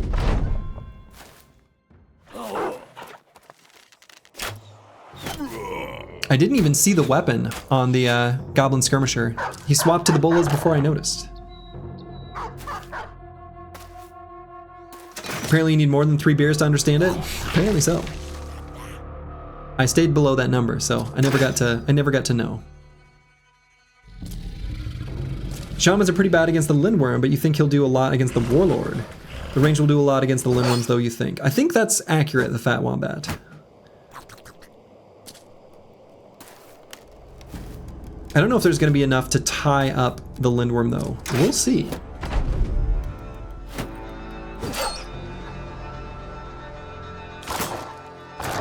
Just because La Crosse is the only town in Wisconsin you know doesn't mean everyone Wisconsinite's from there?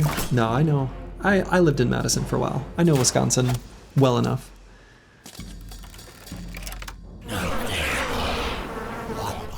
Okay. Pretty good moves by the Shamans on the side of Boom Headshot. Not throwing like the previous Shamans decided to. Lindworm can solo this team, you think?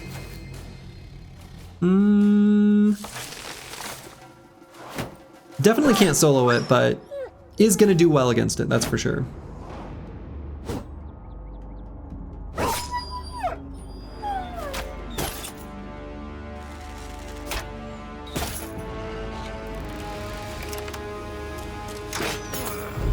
Okay.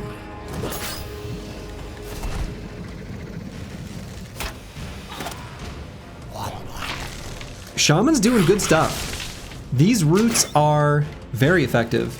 Very, very effective. Overwhelm will be a problem if the Lindworm has to solo? Definitely. A Lindworm that has been overwhelmed is substantially less potent. Substantially. Wolf Rider doing his best, but not going to do anything to that Ancient Legionary.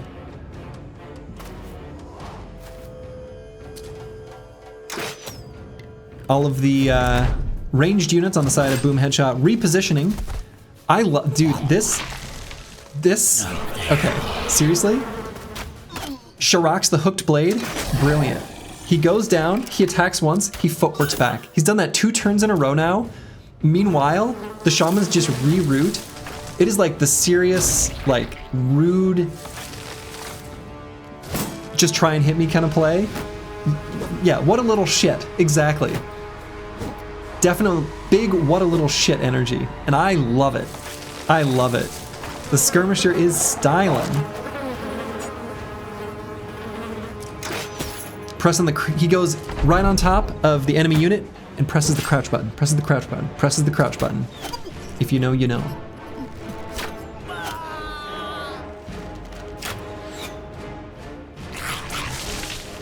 Meanwhile, that Warlord of Doomed Plans, chronically rooted.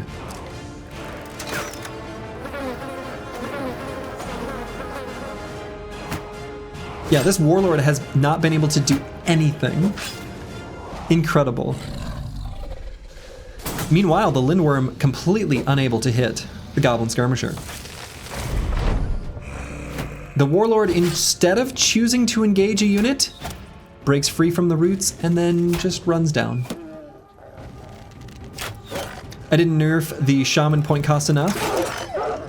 Maybe not. Maybe not. They remain effective.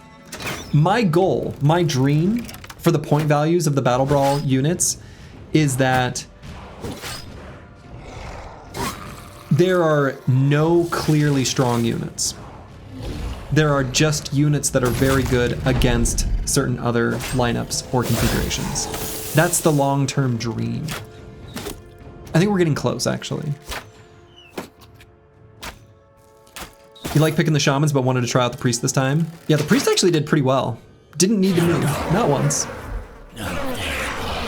Ooh, I mean, honestly, the Insect Swarms there are really good too. However, that does mean the Orc Warlord is gonna get a chance to get in there, which is a problem for our ranged units on the back line of Boom Headshot. Meanwhile, Sharrock's the Hooked Blade doing some serious damage to this Lindworm. Let's go Daddy Warlord. Daddy Warlord is on top of the ranged units and should do some huge damage. However, not rooting was a big mistake, yeah. So I think he's gonna get 1 kill and then it still remains stuck though. That was a terrible decision by the Warlord. Just attack, just attack. Why are they so afraid to just attack?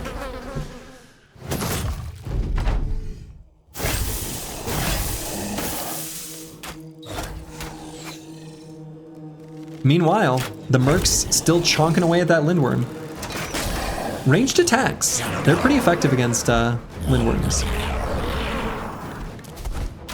Oh, the footwork. You love to see it.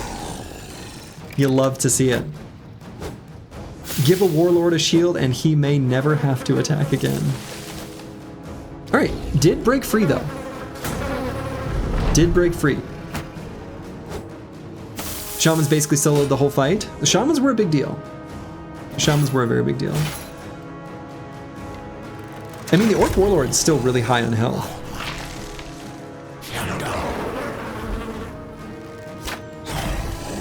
Meanwhile, that Lindworm is getting really low. You love a good shaman squad? I kind of do too.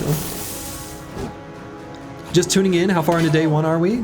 Well, Agrippa, you can see the live brackets. I'm updating them after each round on that link. We're like 8 matches in. Close to the midway point.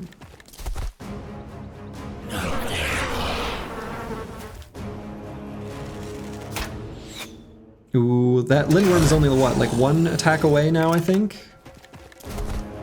Footwork proving to be incredibly effective in conjunction with the shamans.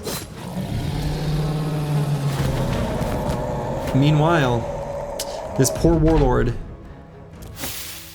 put in his place. Gonna get beat to death by ranged attacks. Big boys getting cheesed by goblins. Brig if true, you love to see it. You love to see it.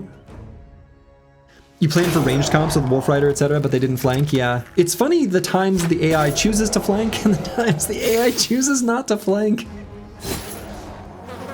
Full roster of fat newts in a goblin city? Right. It does have that kind of vibe, doesn't it, Bloxar?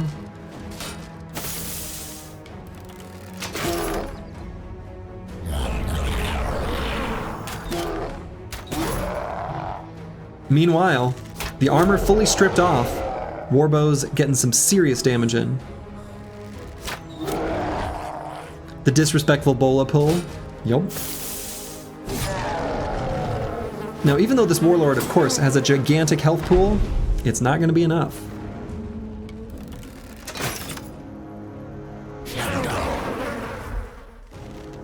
All the debuffs, they're huge. Does Overwhelm affect chance to break free? I think it should, yeah. And there we have it. Boom! Headshot! Takes the W. Better luck next season to Doomed plans.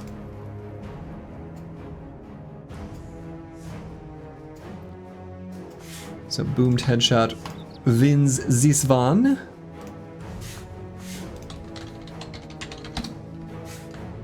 Which was obviously also perfect German. All right, so up next we have Hunters versus Rowdy Ruffians.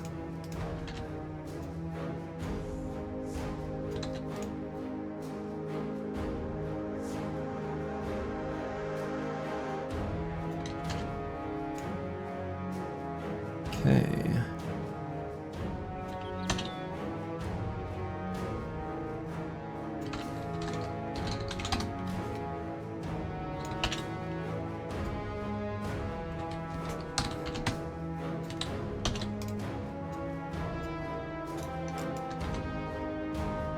Overwhelm plus Shamans, kind of hard to counter that. Pretty good lineup. Yeah, it's a pretty good squad. Pretty strong squad, for sure. Okay. So Hunters and Rowdy Ruffians. Pretty interesting matchup here. So on our left, we have Hunters. Now, it says Barbarian Chosen. The Barbarian names are all screwed up.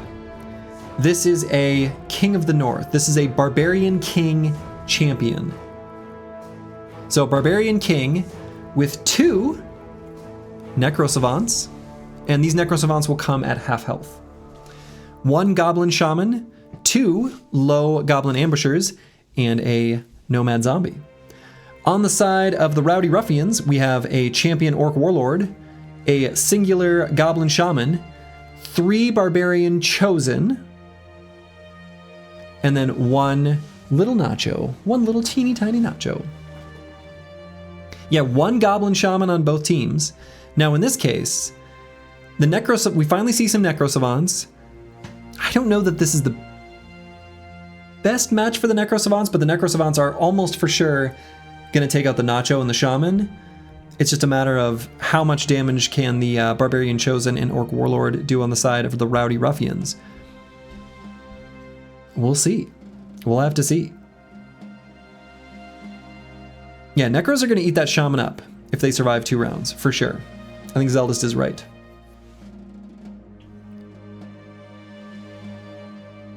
Two Necro Savants, you think they're too expensive to be worth it? You might be right, Tattoo. Previously, Necro Savants proved to be too strong, so they had to get nerfed several times in a row. It is only in this particular iteration of the Battle Brawl that I was able to make them a little more accessible. They were overperforming for a long time with their default values and the AI controlling them, which isn't too surprising. They have lifesteal. Yeah, they're snowbally. So predictions are pretty close. It looks like, in the end, people slightly believing in Hunters. Let's see how it goes.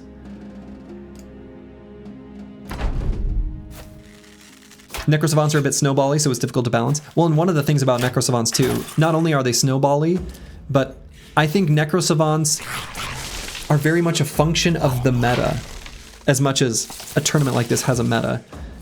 So in other words, you know, if teams highly prioritize weak backline, you know, debuffing units like Shaman or ranged units or Necromancers, then Necro Savants go up in value. If those are lower in value, then the Necro Savant goes lower in value, which I think is healthy. I think that's good. Yeah, Barbarian King likes that high ground. Chose to retreat just to get on some high ground. Now, in this case, the Barbarian King spawning with a Cleaver I think is a very good thing. Wow, okay. Immediately, the Necro Savant procs 9 lives in one attack? That's kind of wild. No, and he's not, he's gotta move off of that Hex. All right, that Necro Savant's dead. Wow. See you later, Necro Savant. Probably? No. Necro Savant just fine. Ooh, almost just fine. Okay, Necro Savant's still alive.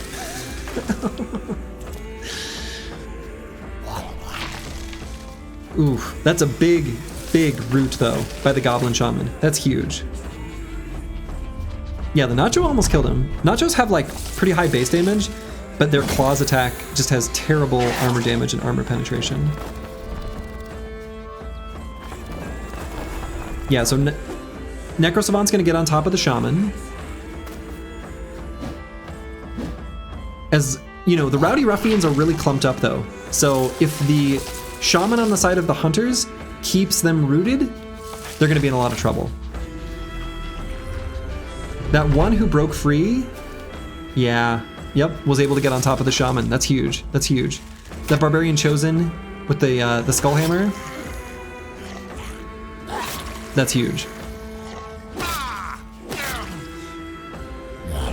Barbarian Chosen choosing the wrong target, in my opinion. One Necro Savant falls.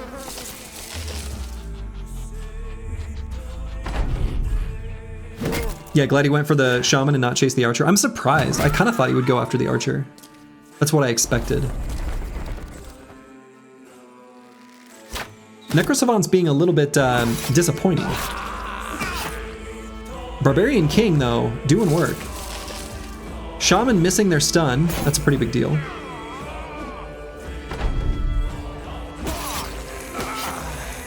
Meanwhile, Necro Savant getting big attacks in. Now, if this Warlord takes the bait... Okay, did not. I was gonna say if the Warlord goes after that ambusher, that's a big deal. So now there's only one unit remaining on the side of the Rowdy Ruffians, but it's a strong one. Probably not enough, though. I think with the Necro Savant...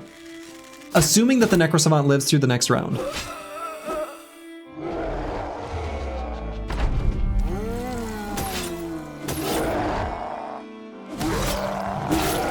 Yeah, I think that the Hunters have this.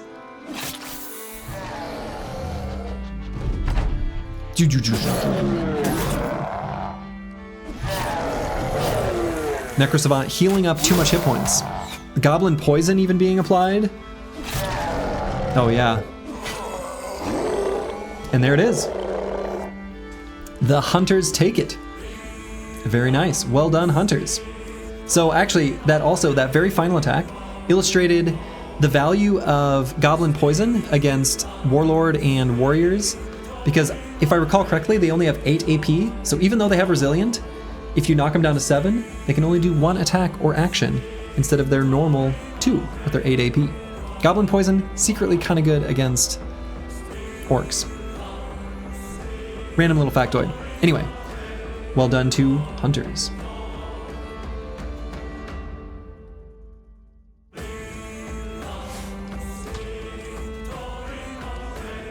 Okay. So up next we have Feed Them versus Snek. Let's see, so...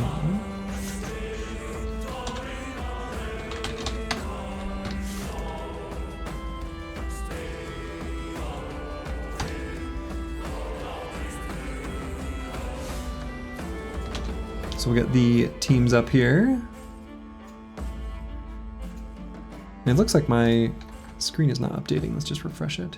There we go. Okay.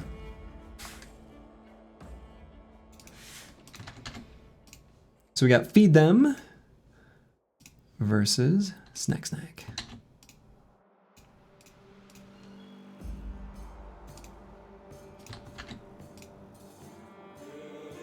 Funny matchups, feeding snack. Yeah, we've got feeding and snacking. For what it's worth, these are fully randomized. They're just, you know, basically I put them into challenge, and then they have a way of like auto-generating random seeds, and then I just let it spew out wherever it does. So, in case anyone was curious about the process there, it has nothing to do with like the order they were submitted or anything like that. It's just randomized by the service that I'm using to generate these brackets.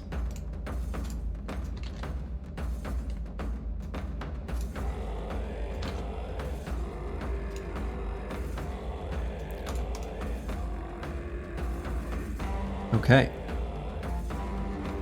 Report ad. Oh, get out of here, ad. Thank you. Okay, so we have Feed Them versus Snek. Yeah, I'm giving him ad revenue. I could sign up for a premium challenge account and get rid of the ads, which I suppose if I'm going to put them on screen, well, whatever. Anyway. Poll is up, predictions up, wonderful. Okay, so Feed Them. We have a champion Desert Stalker, another one of those now. You'll love to see it. 2 Zweihanders, 10. That's right, 1 for each finger. Tier 1 Nachos, 2 Tier 2 Nachos, and 1 Tier 3 Nachos. Nacho. Snek has a champion Goblin Ambusher, a Lindworm, a Goblin Shaman, 3 Conscripts, and 2 lower Goblin Ambushers. A lot's going to be riding on what these Nachos choose to do. These Nachzers. How close was I that time? Probably pretty close. Nacho Sen, yeah. 0 serpents except Lindworm. You know, the Lindworm is like a Snek. He's like Snek. That one was great. Get out of here. I'm practically the German now. Very close there. That's better.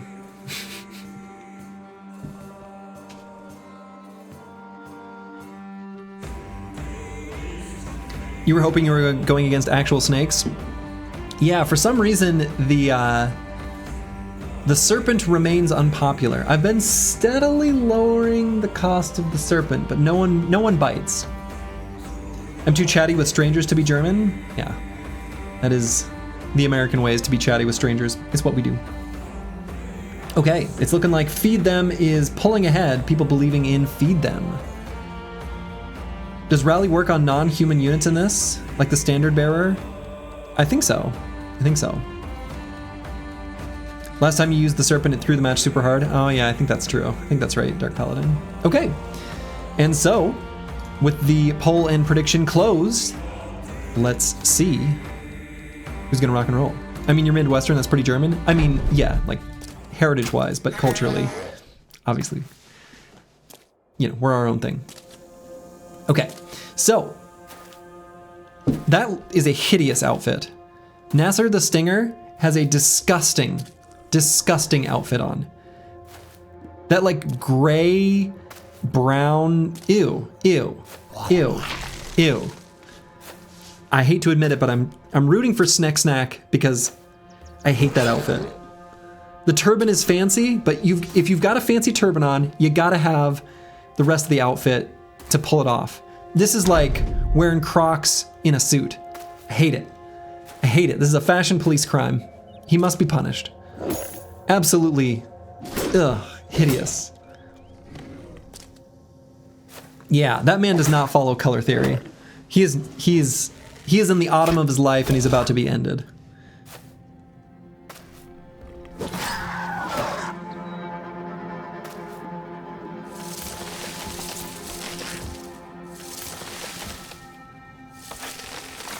All right, so that was a really good route, by the way, by that shaman.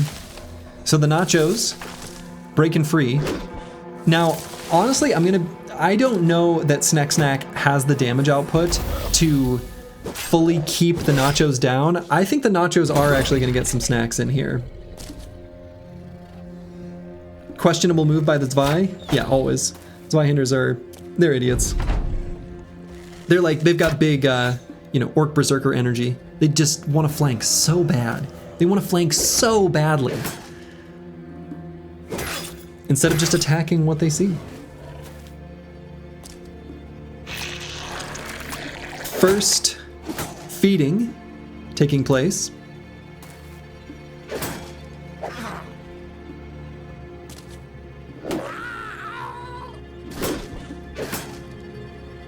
Yeah, you were counting on the Lindworm AoE, but definitely not positioned for that. Yeah, Lindworm not positioning well at all. Conscript's pretty durable though. So these conscripts are going to last a while on the front lines. We'll see how long they last. A lot's going to be riding on that. Zweihander is, well, see you later. Classic backline with Lindworm. Yes, a classic. You think Snek has this? I don't know. Someone's never done the contract twist where Nachos and Lindworms are attacking when you have the Nacho or like Lindworm contract. It's a weird contract twist. But the Nachos do sometimes win. Okay, so now that tier 3 Nacho, it looks like, is properly gonna get on top of the Shaman. I don't think this Lindworm's got it. I'm pretty sure Feed Them is gonna be able to take this. We'll see, we'll see. Well, well, just kidding. Yeah,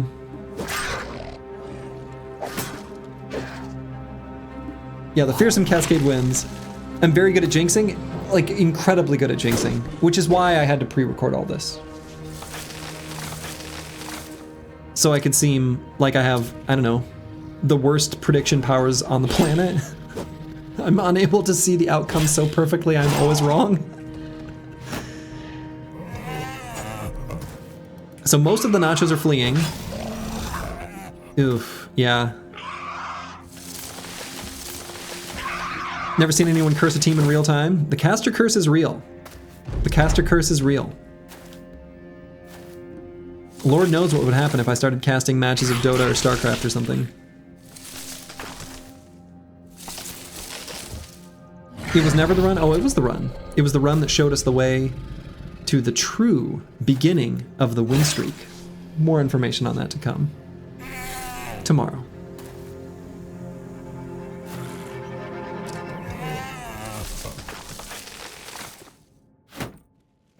Meanwhile, this cheeky goblin ambusher sitting on his high ground, sitting on his stoop, shooting some arrows down. Whew. Sniping.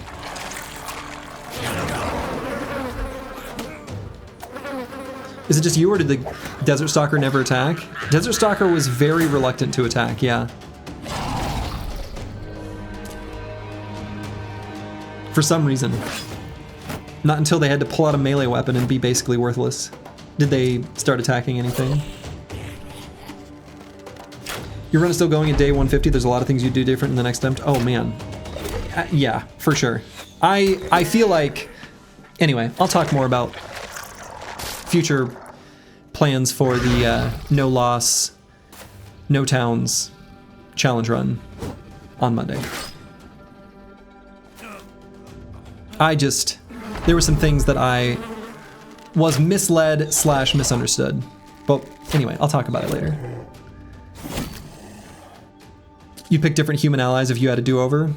Yeah, fair enough. You thought round 2 of the BattleBrawl is tomorrow? It is. I'll tell you more about what's going to happen on Monday, tomorrow. More information is forthcoming. So this one Nacho is managing to get some snacking in. So that's something, at least. But, you know, it's not going to be enough.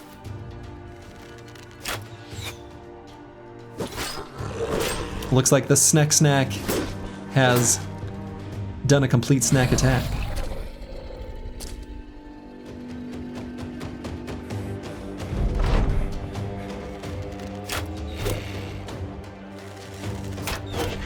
No Hedge Knight to shield push them onto a fresh corpse to eat or anything like that, too. Bam! And there it is. Snek is the winner.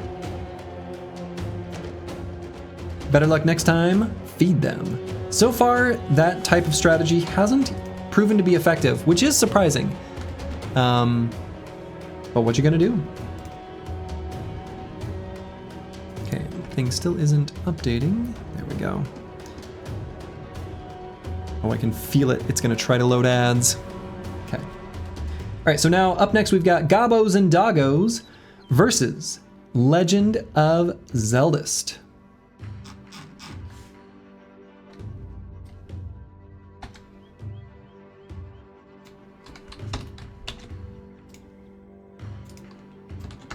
So Gobbos and Doggos, Legend (S) of Zeldest. You believe you messed up your team comp and did skirmishers instead of ambushers or vice versa? Wanted good ranged? Well, we'll see what happens. Sponsored by Nintendo? Yeah.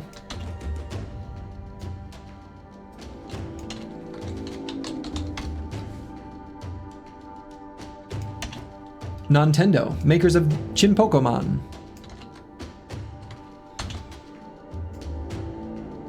And Blario, or something. Okay, anyway. All right, teams are loaded up on the screen. We have Gobbos and Doggos, a champion goblin ambusher, 5 goblin wolf riders, 9 ambushers, and 8 war dogs. Gobbos, Doggos. Very nice. Whereas on the side of Legends of Zeldest, we have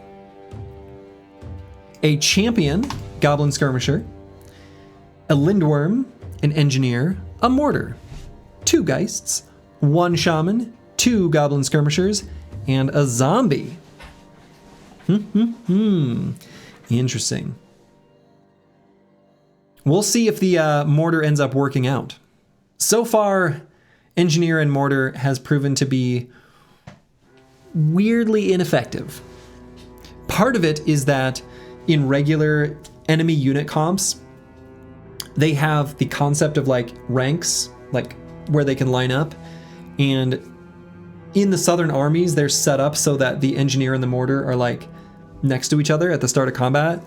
However, in the combat sim, we don't have that kind of technology. In fact, I don't actually know how. I should look at the mods code. Does it randomize where they're positioned? I actually don't know. In any case, if the engineers and mortars aren't next to each other, then the engineer just like runs off to like go punch someone, I guess. But we have seen an engineer successfully fire a mortar and hit an enemy unit. It has happened. It's just rare.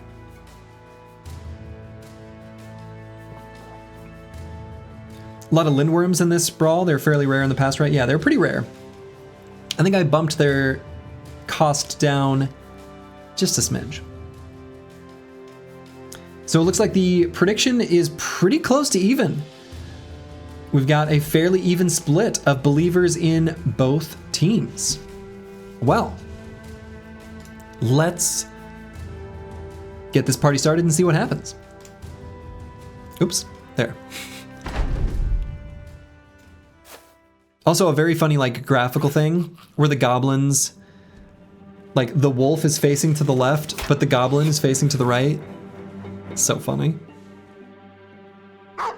Just graphical though. Looks like the engineer and mortar are not next to each other, so we should not expect any shooting there. I have a feeling that Gobbos and Doggos are just gonna win sheerly by numbers advantage, but we'll see. Can the ghost fire the mortar? I don't think so. Oh, well. Engineer now next to the mortar? Lindworm taking the high ground? What? They're so stupid. Both sides are so dumb. Both sides are so dumb.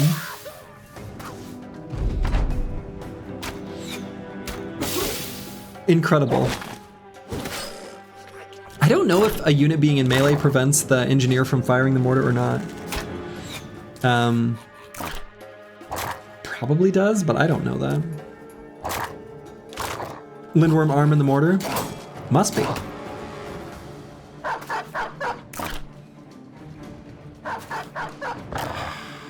Ooh, dog on the Geist.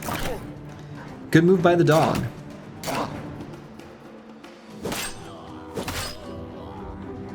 Wolf Rider taking out the Goblin Champion on the side of Legend of Zeldest. Pretty good Geist Scream, but probably not gonna be enough. Dogs are good against ghosties, yeah.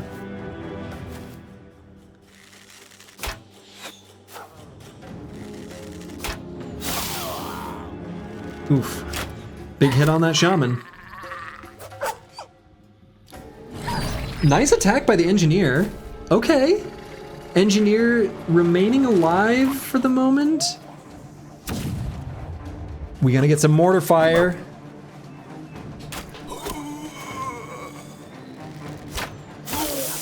We're gonna get some mortar fire. Incredible. Let's see if we get a big ol' explosion. Questionable move by that. Why would you? Ah, the AI is so dumb. Love it. I love it. Like, there's gonna be a big explosion here. I better footwork and then run my way over. Incredible.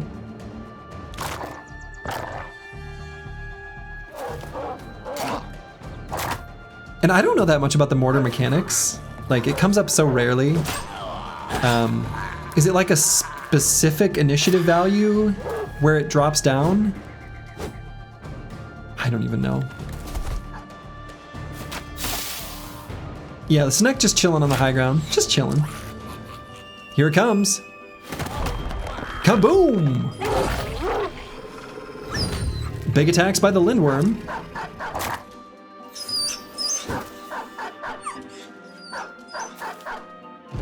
Yeah, Lindworm, he's chilling. Lindworm's sitting on his throne, living his best life. You know, sometimes you just got to. Moisturized, thriving, in his lane. Nothing could go wrong. Meanwhile, numbers severely diminished. If Lindworm had gone left, this would have been a wipe. Welcome to BattleBrawl. Now the Lindworm does have high ground, and is going to stay there. There are pretty terrible weapons on the side of Gobbos and Doggos to strip through the Lindworm's armor, but once they do... Oh, the mortar just became sad. Yeah, I don't know. I mean, I think the Lindworm has a decent chance at this. Maybe not. I think, yeah, no, I think the overwhelm is just going to be too much from that ambusher champion. That'll be too much to let him get as many effective attacks in. We'll see. Yeah, Lindworm might still have this. The ability for Gobbos and Doggos to damage the Lindworm's like natural heavy armor is pretty low. Maybe it's still enough. Yeah, I don't know. It's if they're eventually gonna get through it.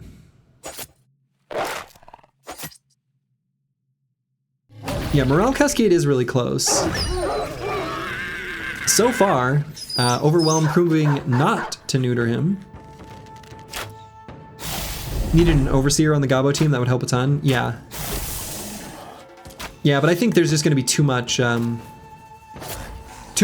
now that the armor is gone. The Boondock Bows of Gobbos and Doggers are gonna do some pretty good damage. Yeah, morale is the only win con, and I don't think they're gonna get there. I think the Lindworm will fall eventually.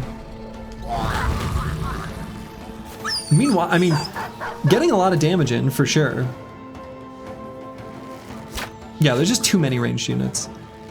You know, one thing that's funny though is that the Lindworm is getting cover from the from the mortar. Does Goblin Poison cripple Lindworms? I don't think so. I don't think not meaningfully. Yeah, the AoE attacks have been big.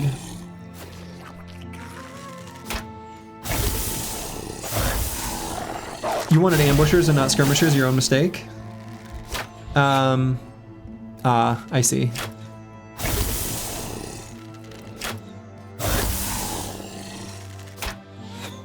Melee's all dead next turn? I mean, probably. So far, you know. Yeah, the melee's all gonna die, but will it matter? I kinda don't think so. There's just too many ambushers that remain on the battlefield.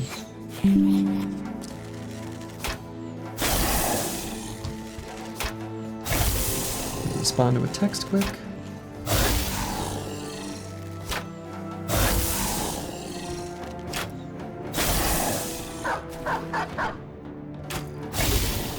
Yeah, Lindworm just getting chonked down. Ambushers are managing to hit all these 50%s pretty, seemingly more than 50%. Not that it was gonna matter even if they were missing.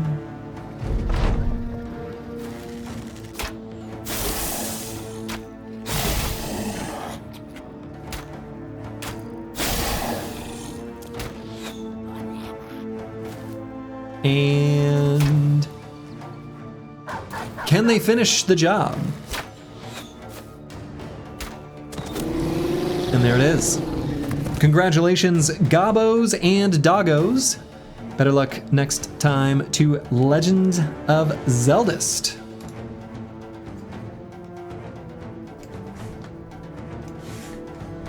Gobbos and Doggos takes it.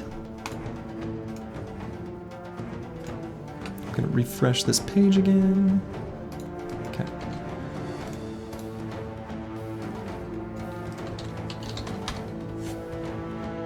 Up next we have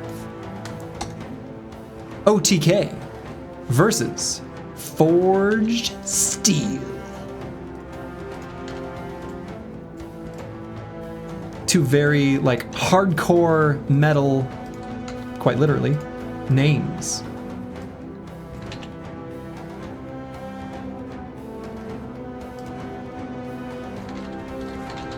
So we'll go ahead and get those loaded up.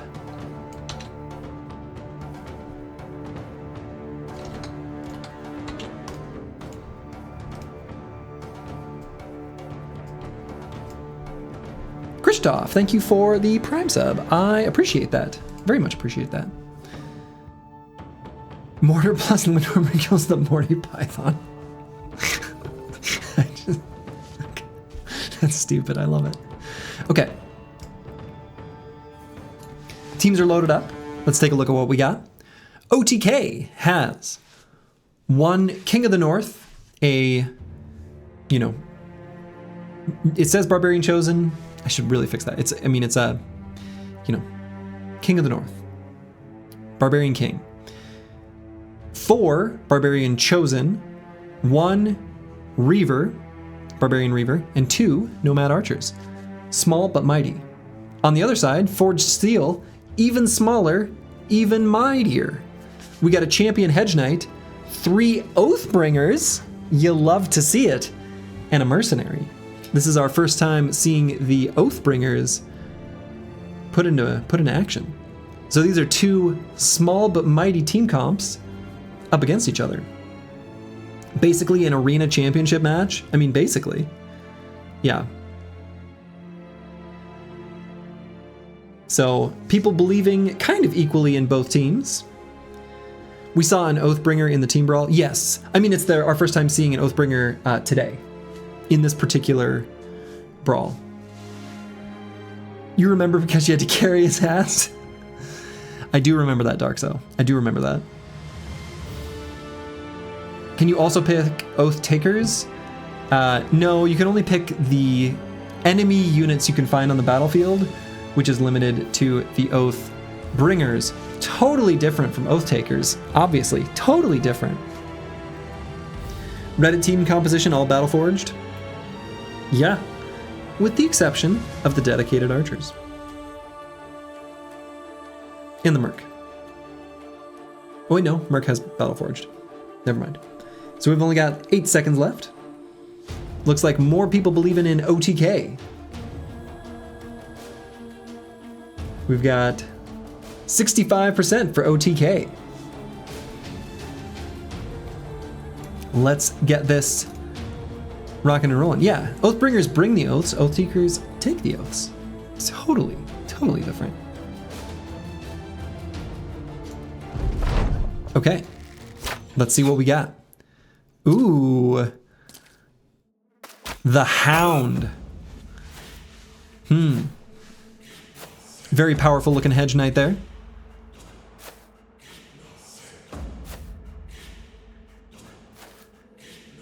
That's right, he's got the Zweihander. Got the big old 2-handed sword. Grabs that high ground hex to avoid fighting for a while.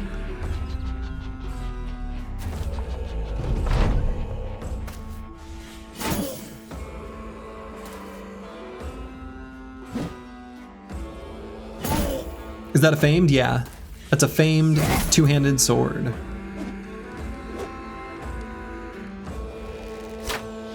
Yeah, they are swagged out. I mean, Oathbringers always look good. We'll see if they're able to withstand these Barbarian Chosen, though.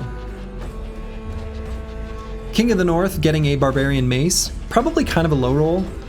I think you'd usually rather that be either the Axe or Cleaver. But the Mace is going to be better than the Hammer. Barbarian 2-handed Hammer is garbage. Knight throwing it? Yeah. Knight literally doing nothing. Hedge Knight doing nothing. Yeah, the name Skull makes looks sick, yeah. And it can be good, right, if it rolls well. Knight still throwing? Cool. Cool. Barb King seems to have the most useful of AI of the big dudes today. Yeah, that does seem to be the case. Adrenaline pumping through the Barbarian veins. Hedge Knight getting chonked. Barb's doing some rotation. Oof. Oathbringers just getting torn apart with their champion doing nothing. Okay, that was a rotation. Let me just rotate my archer in here.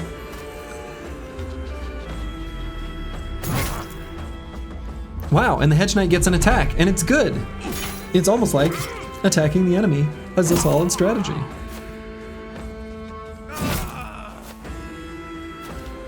Hedge Knight, second attack lands and gets a kill. If only they would have participated from the beginning. I just... The Hound, you could have been so much. But instead, in the end, you were so little. Still alive, though. Yeah, the hedge would be running right now if it weren't for Darkso. Thanks, Darkso. Absolutely. Thank you, Darkso. Very much appreciate the little mod to prevent enemies from fleeing the battlefield. Worked beautifully. Pretty sure he wrote it in like 5 minutes, which is impressive. Holy shit! Whoa! Whoa! Okay, Hedge Knight. Okay. What? No way. No way.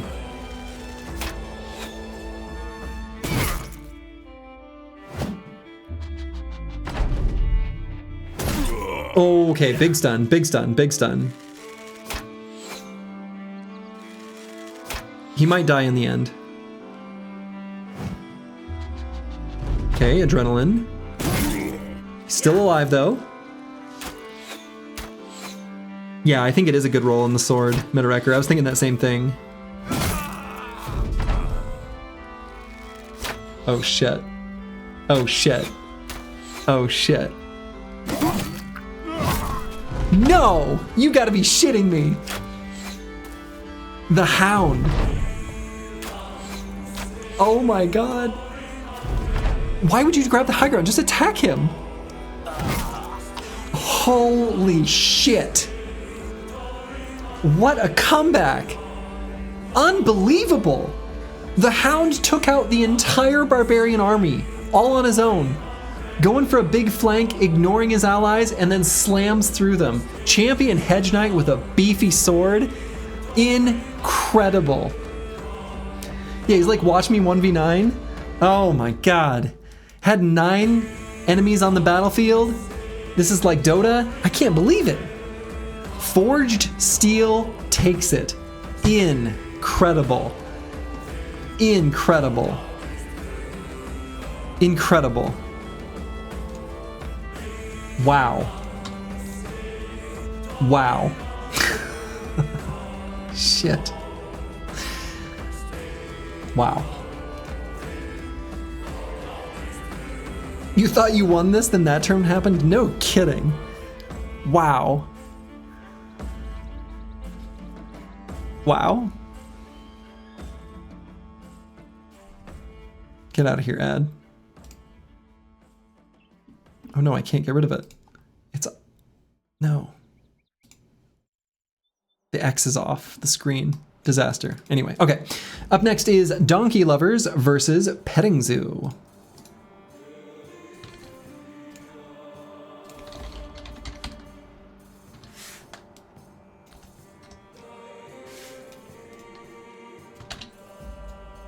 I swear these teams are actually randomized in their position. This does seem like a bunch of like thematic mirror matches. Like a lot of them, actually. Which I didn't realize till now this deep in the bracket.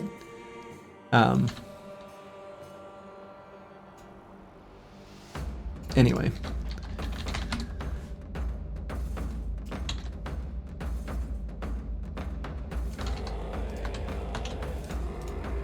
Okay, should be just about loaded up. Go away, Ad. Okay.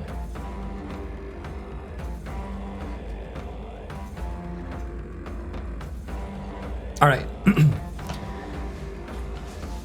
Donkey Lovers and Petting Zoo. So on the side of Donkey Lovers, we have 1 champion gladiator. This is our first time seeing a champion gladiator. 4 mercenaries, 2 orc berserkers, 1 southern donkey. That's who they're in love with. And then 5 zombies. On the side of Petting Zoo, we have a champion executioner, 1 lindworm, 1 serpent. Hey, a serpent. All right.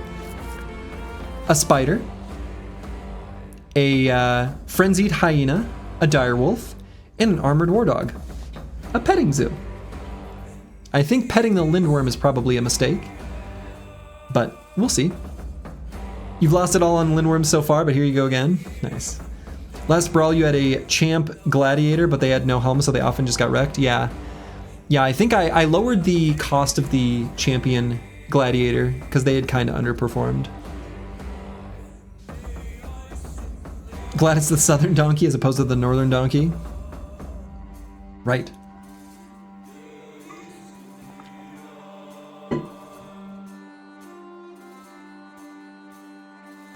Yeah, this should be an interesting one. You know, one of the things that we haven't seen so far today is any big Orc Berserker comebacks. It's been a mainstay of the previous Battle Brawls. The most unexpected endgame swings have usually come from Orc Berserkers that built up a bunch of rage stacks and then just went completely nuts on the other team. We didn't see that from the Orc Berserkers so far today. Maybe this will be their time to shine. We'll see. We'll see. Looks like more people are believing in the donkey lovers than they are believing in the petting zoo.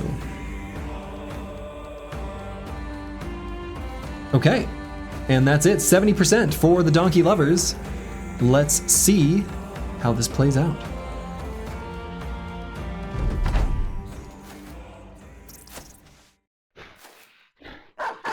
Our executioner coming with a named cleaver, and the gladiator coming with a named shield.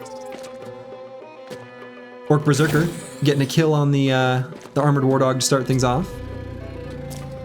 You got the worst glad. Yeah, it's pretty bad.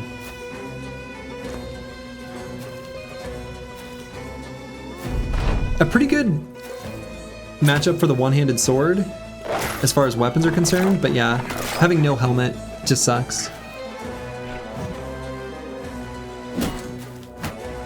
You like the executioner? Are they guaranteed a cleaver? No, they're not guaranteed a cleaver. They can have hammer, mace, cleaver, flail. Yeah, they can have a lot of different things. Orcs already won. Yeah, the orcs are already gaining a bunch of rage stacks, which is huge. Now we'll see. I mean, this cleaver is going to do some serious work. This executioner has probably the best weapon he could for an AI weapon.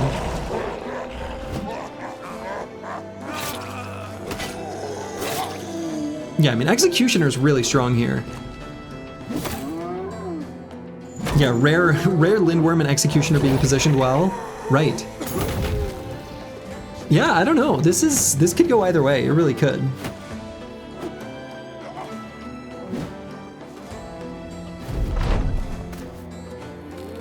Zombie rising up, pushing his ally into his certain doom. No? I guess he lives for now. Executioner champion is the single strongest normal human unit. Yeah. Well, debatable, but yeah.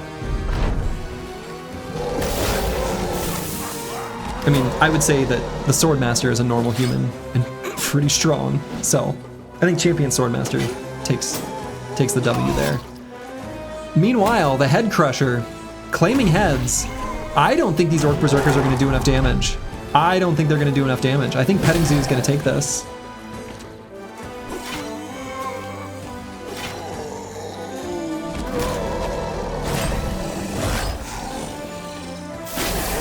Good attacks by the Glad, but I don't think it'll be enough. We'll see, we'll see.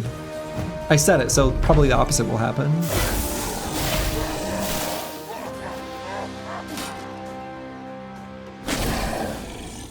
Lindworm falling real fast. Orc Berserker got the brown swing. Now the Lindworms are attacking the Gladiator, which is actually like a huge mistake. It's the one unit that's shield walling.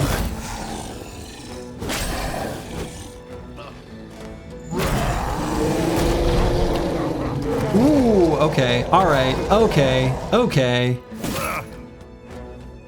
Yeah, these Orc Berserkers are full of rage, and the stuns are huge. Oh, shit! A random stun from a regular attack? That's also a really big deal. That's a really big deal.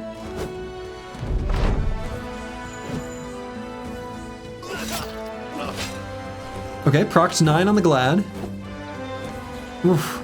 They're not quite able to connect on the Champion Executioner there. Slurgy jinxing again as usual. It's what I do. Now, this Champion Executioner, he's getting real low. Oh shit, this is really close. But the Donkey Lovers take it. That was a really good match. That was a really good match. Donkey lovers take it. Incredible. Better luck next time to the petting zoo.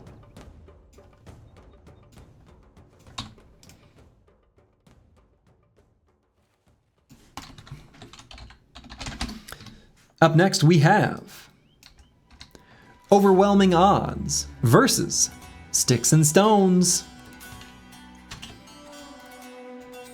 They'll break your bones.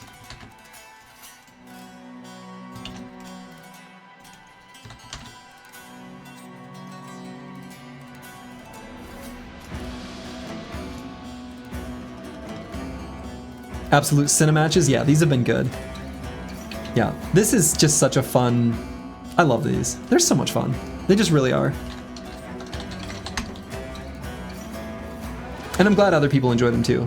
I mean, I think that's the thing, is like this kind of experience, to get a little reflecting, you know. It's just very fun to do in this context. Like, it's fun to see the chat banter and stuff. Love it. Just love it. You guys make this great. Okay. Teams are loaded up. And so, overwhelming odds. We have a champion ambusher, 10 frenzied hyenas, and 2 Zweihanders. All right.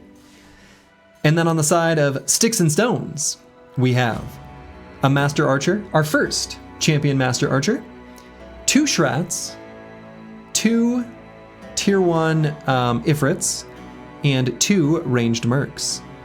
The sticks being the Shrats, the stones being the sand golems, also known as the Ifrits. After the Peasant Militia no-loss win streak is the next challenge, Build Your Team and AI-controlled challenge. What do you mean by that, Blasterdissimo? I'm curious what your idea is.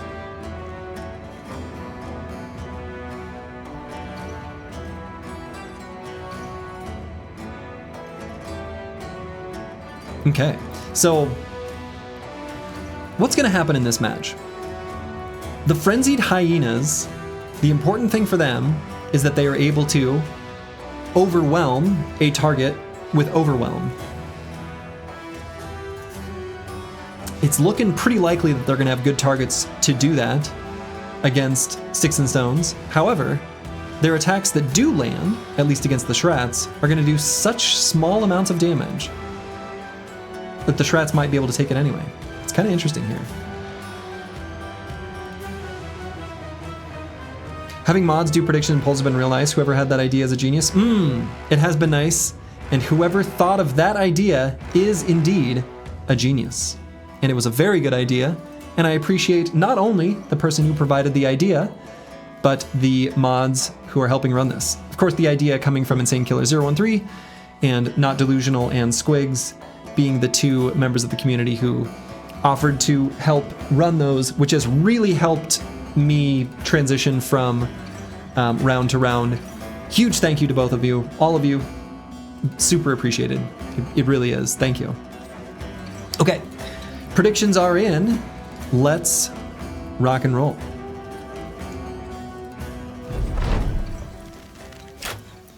There's like an 80% chance a Greatsword is going to break shield on the Shrat, and then the Hyenas are going to bite and spawn like 4 sticks. Nah, not if they have it completely surrounded though.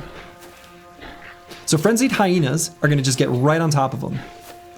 Master Archer, immediately unable to use his bow.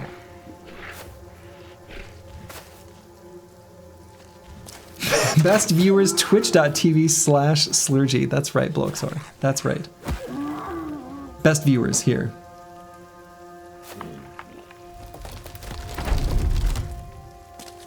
Agrippa, the Ifrits will not be able to change form because there needs to be 3 of them.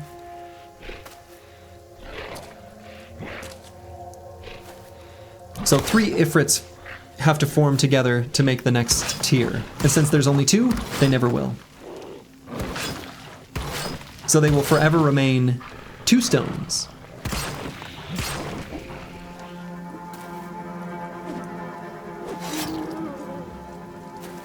So the hyenas have managed to get their full surround here.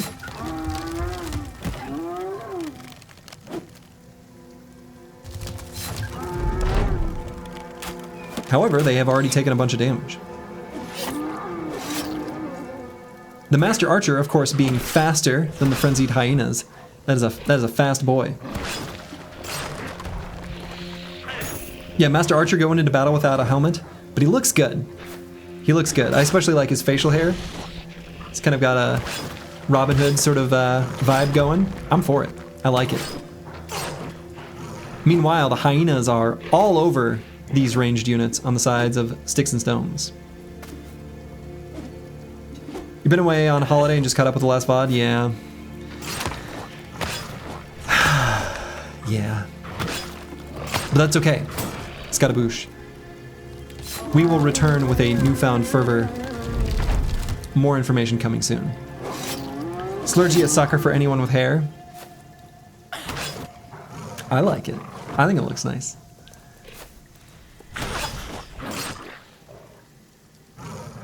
Goblin Archer didn't even shoot? No, he's shooting. He's shooting. He's been shooting. He's just shooting at the Shrats, which is pointless. Yeah, I think these hyenas of overwhelming odds, they've overwhelmed the enemy. And this was a good matchup for overwhelming odds. Yeah, Shrats aren't going to be able to hit anything.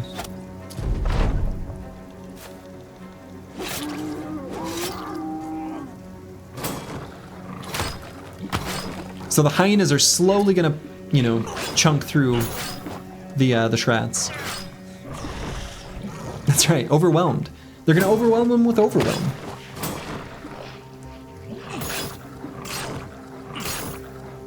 Meanwhile, Master Archer, showing that he has a huge pile of hit points.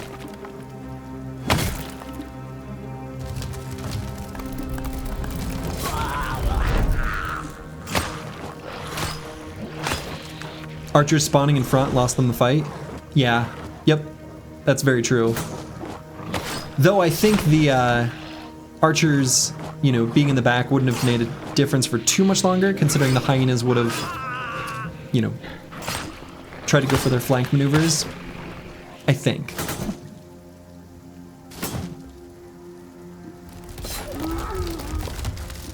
Can we see how much damage that archer put out? There's not a good way that I have right now. But yeah, it was actually quite good for all melee, I agree. Yeah, these Shrats are only gonna have a 5% chance to hit anyone, for sure.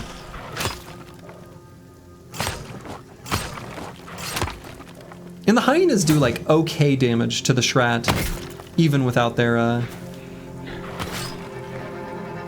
soft insides exposed. Okay, that Shrat hit that hyena. So, I mean, the damage is pretty slow on both sides. Very slow on both sides.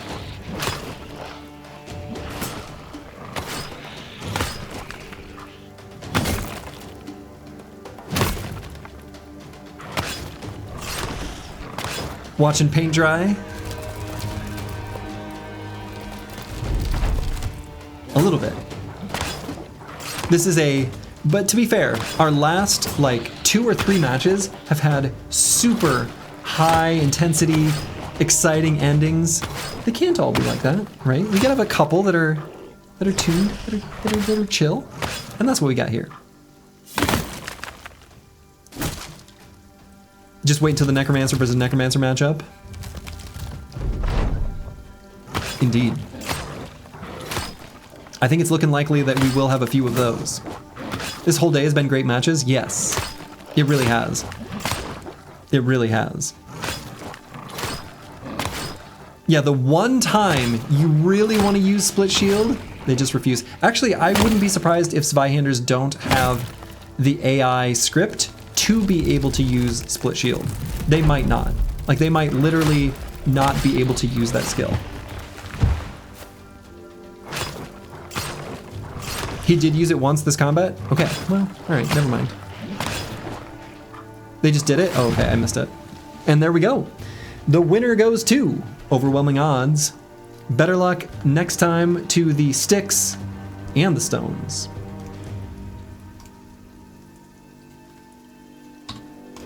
Overwhelming odds takes it. Up next we have Check the Flank versus Dog Snacks. And this will be our final match of the day today.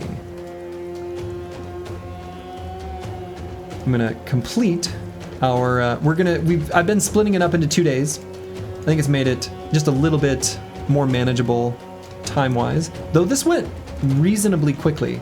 Having the mods here helping run them has been wonderful. Again,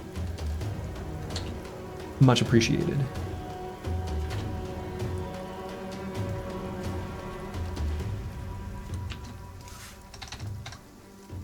All right, we'll get these teams loaded up.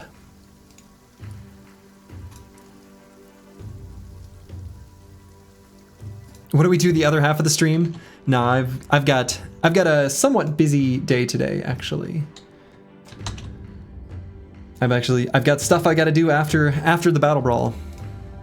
And by have to, I mean I'm literally going out to have fun. Like I'm hanging out with some of my friends. So. Is Squig's new dad since the Chowser has been busy?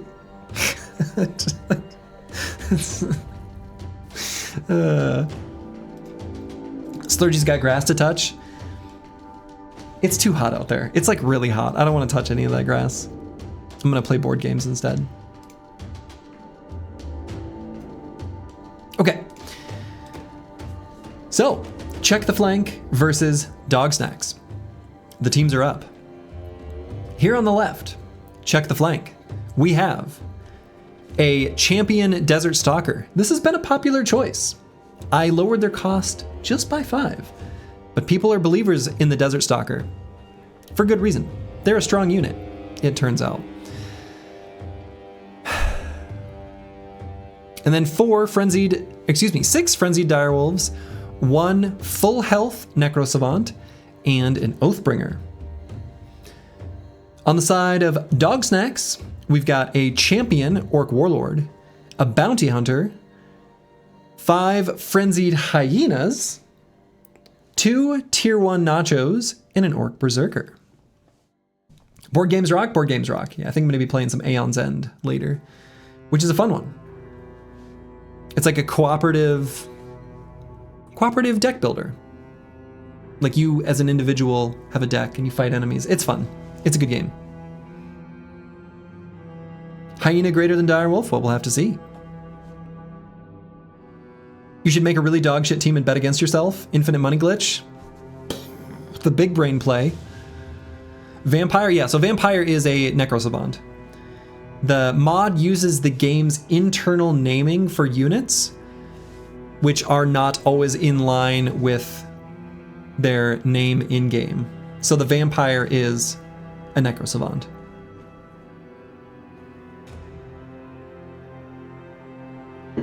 Just 20 seconds left on predictions. Looks like people believe in Dog Snacks.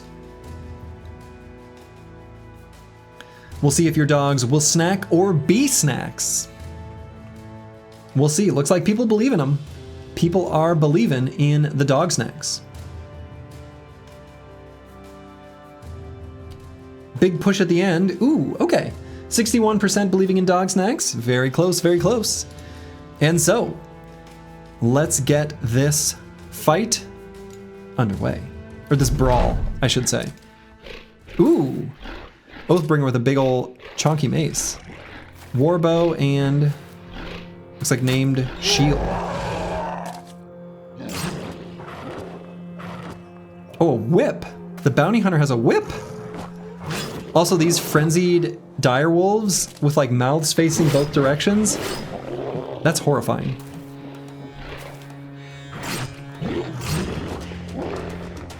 The dogs having higher initiative is actually sending you. Good. Any bets on how many times the Warlord will attack?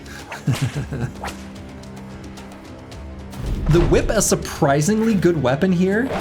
Whip and shield, actually kind of the ideal weapon, which is weird. Frenzied direwolves going nuts. We'll see what happens in the retaliation.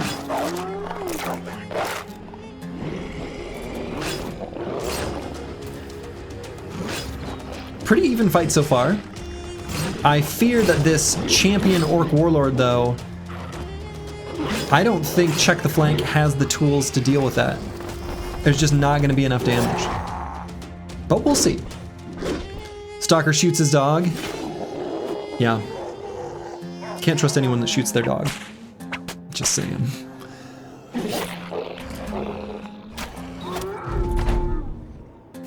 We saw that happen in one of the runs from, you know, the previous attempt of no loss, no peasant, or no loss, no entering town, peasant militia. Okay.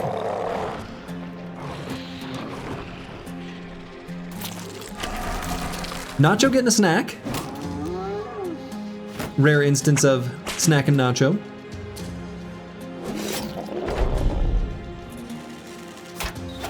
Desert Stalker getting some good damage in, but again, I don't know if anyone's gonna get this Orc Warlord.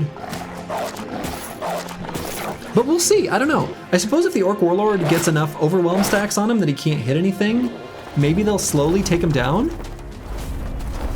That might be true. If he gets overwhelmed too much and then just can't take out the direwolves, that might be enough.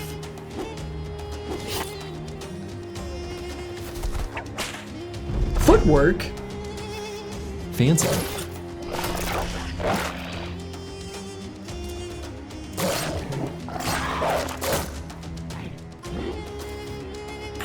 So only 2 units remaining on the side of Dog Snacks. You didn't expect the dogs to live this long? Yeah, I kind of didn't either, if we're being honest.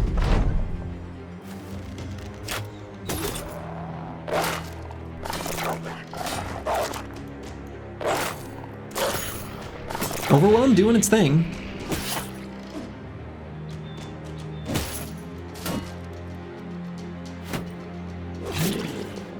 Yeah, they won the initiative contest, exactly. It looks like, is this Warlord fully stammed out? No, not even close. Not even close.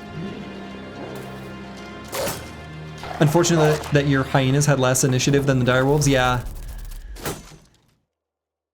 I mean, it helped them in the very first round, but then it's been downhill ever since then. Warlord shield kind of a problem? Yeah, well, and a ton of remaining armor, right? Yeah, Warlord still 65 chance even with Overwhelm. Yeah. I wonder who the Warlord will choose to attack here. That wasn't one of the 2 targets I had in mind. Ooh, Headhunter not doing the Necrosavant any favors there. A lot's gonna be riding on whether this Necrosavant gets hits in. Only hitting the head? Actually terrible. Alright, so the bleed is gonna proc 9 lives. No, gets enough damage in.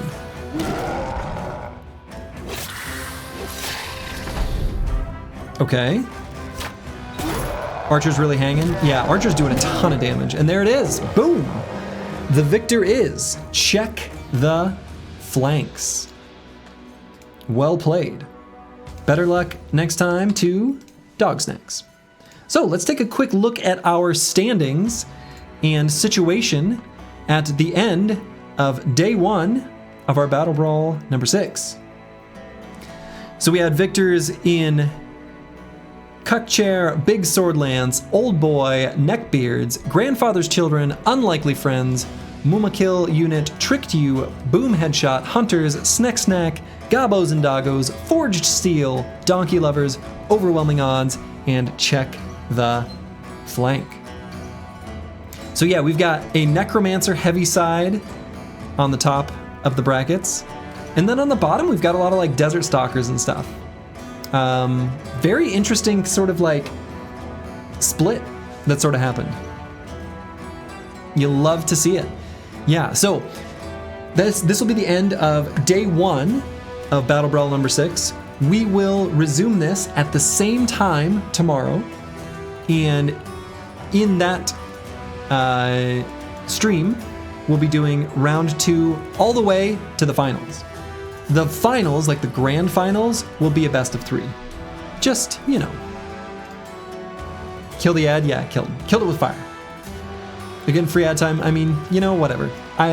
They get free ad time. It is what it is. I can't stop it. So, again, thank you to all who helped. Thank you to everyone who submitted a team. Thanks to everyone who watched. Thanks to everyone who helped, you know, again, Squigs and Not Delusional for helping run the predictions and polls. That definitely helped. And yeah, I hope to see you all tomorrow. And we will continue this tournament and claim another champion. So to all of you, wherever you are in the world, make it a good one. See you tomorrow. Ta-ta.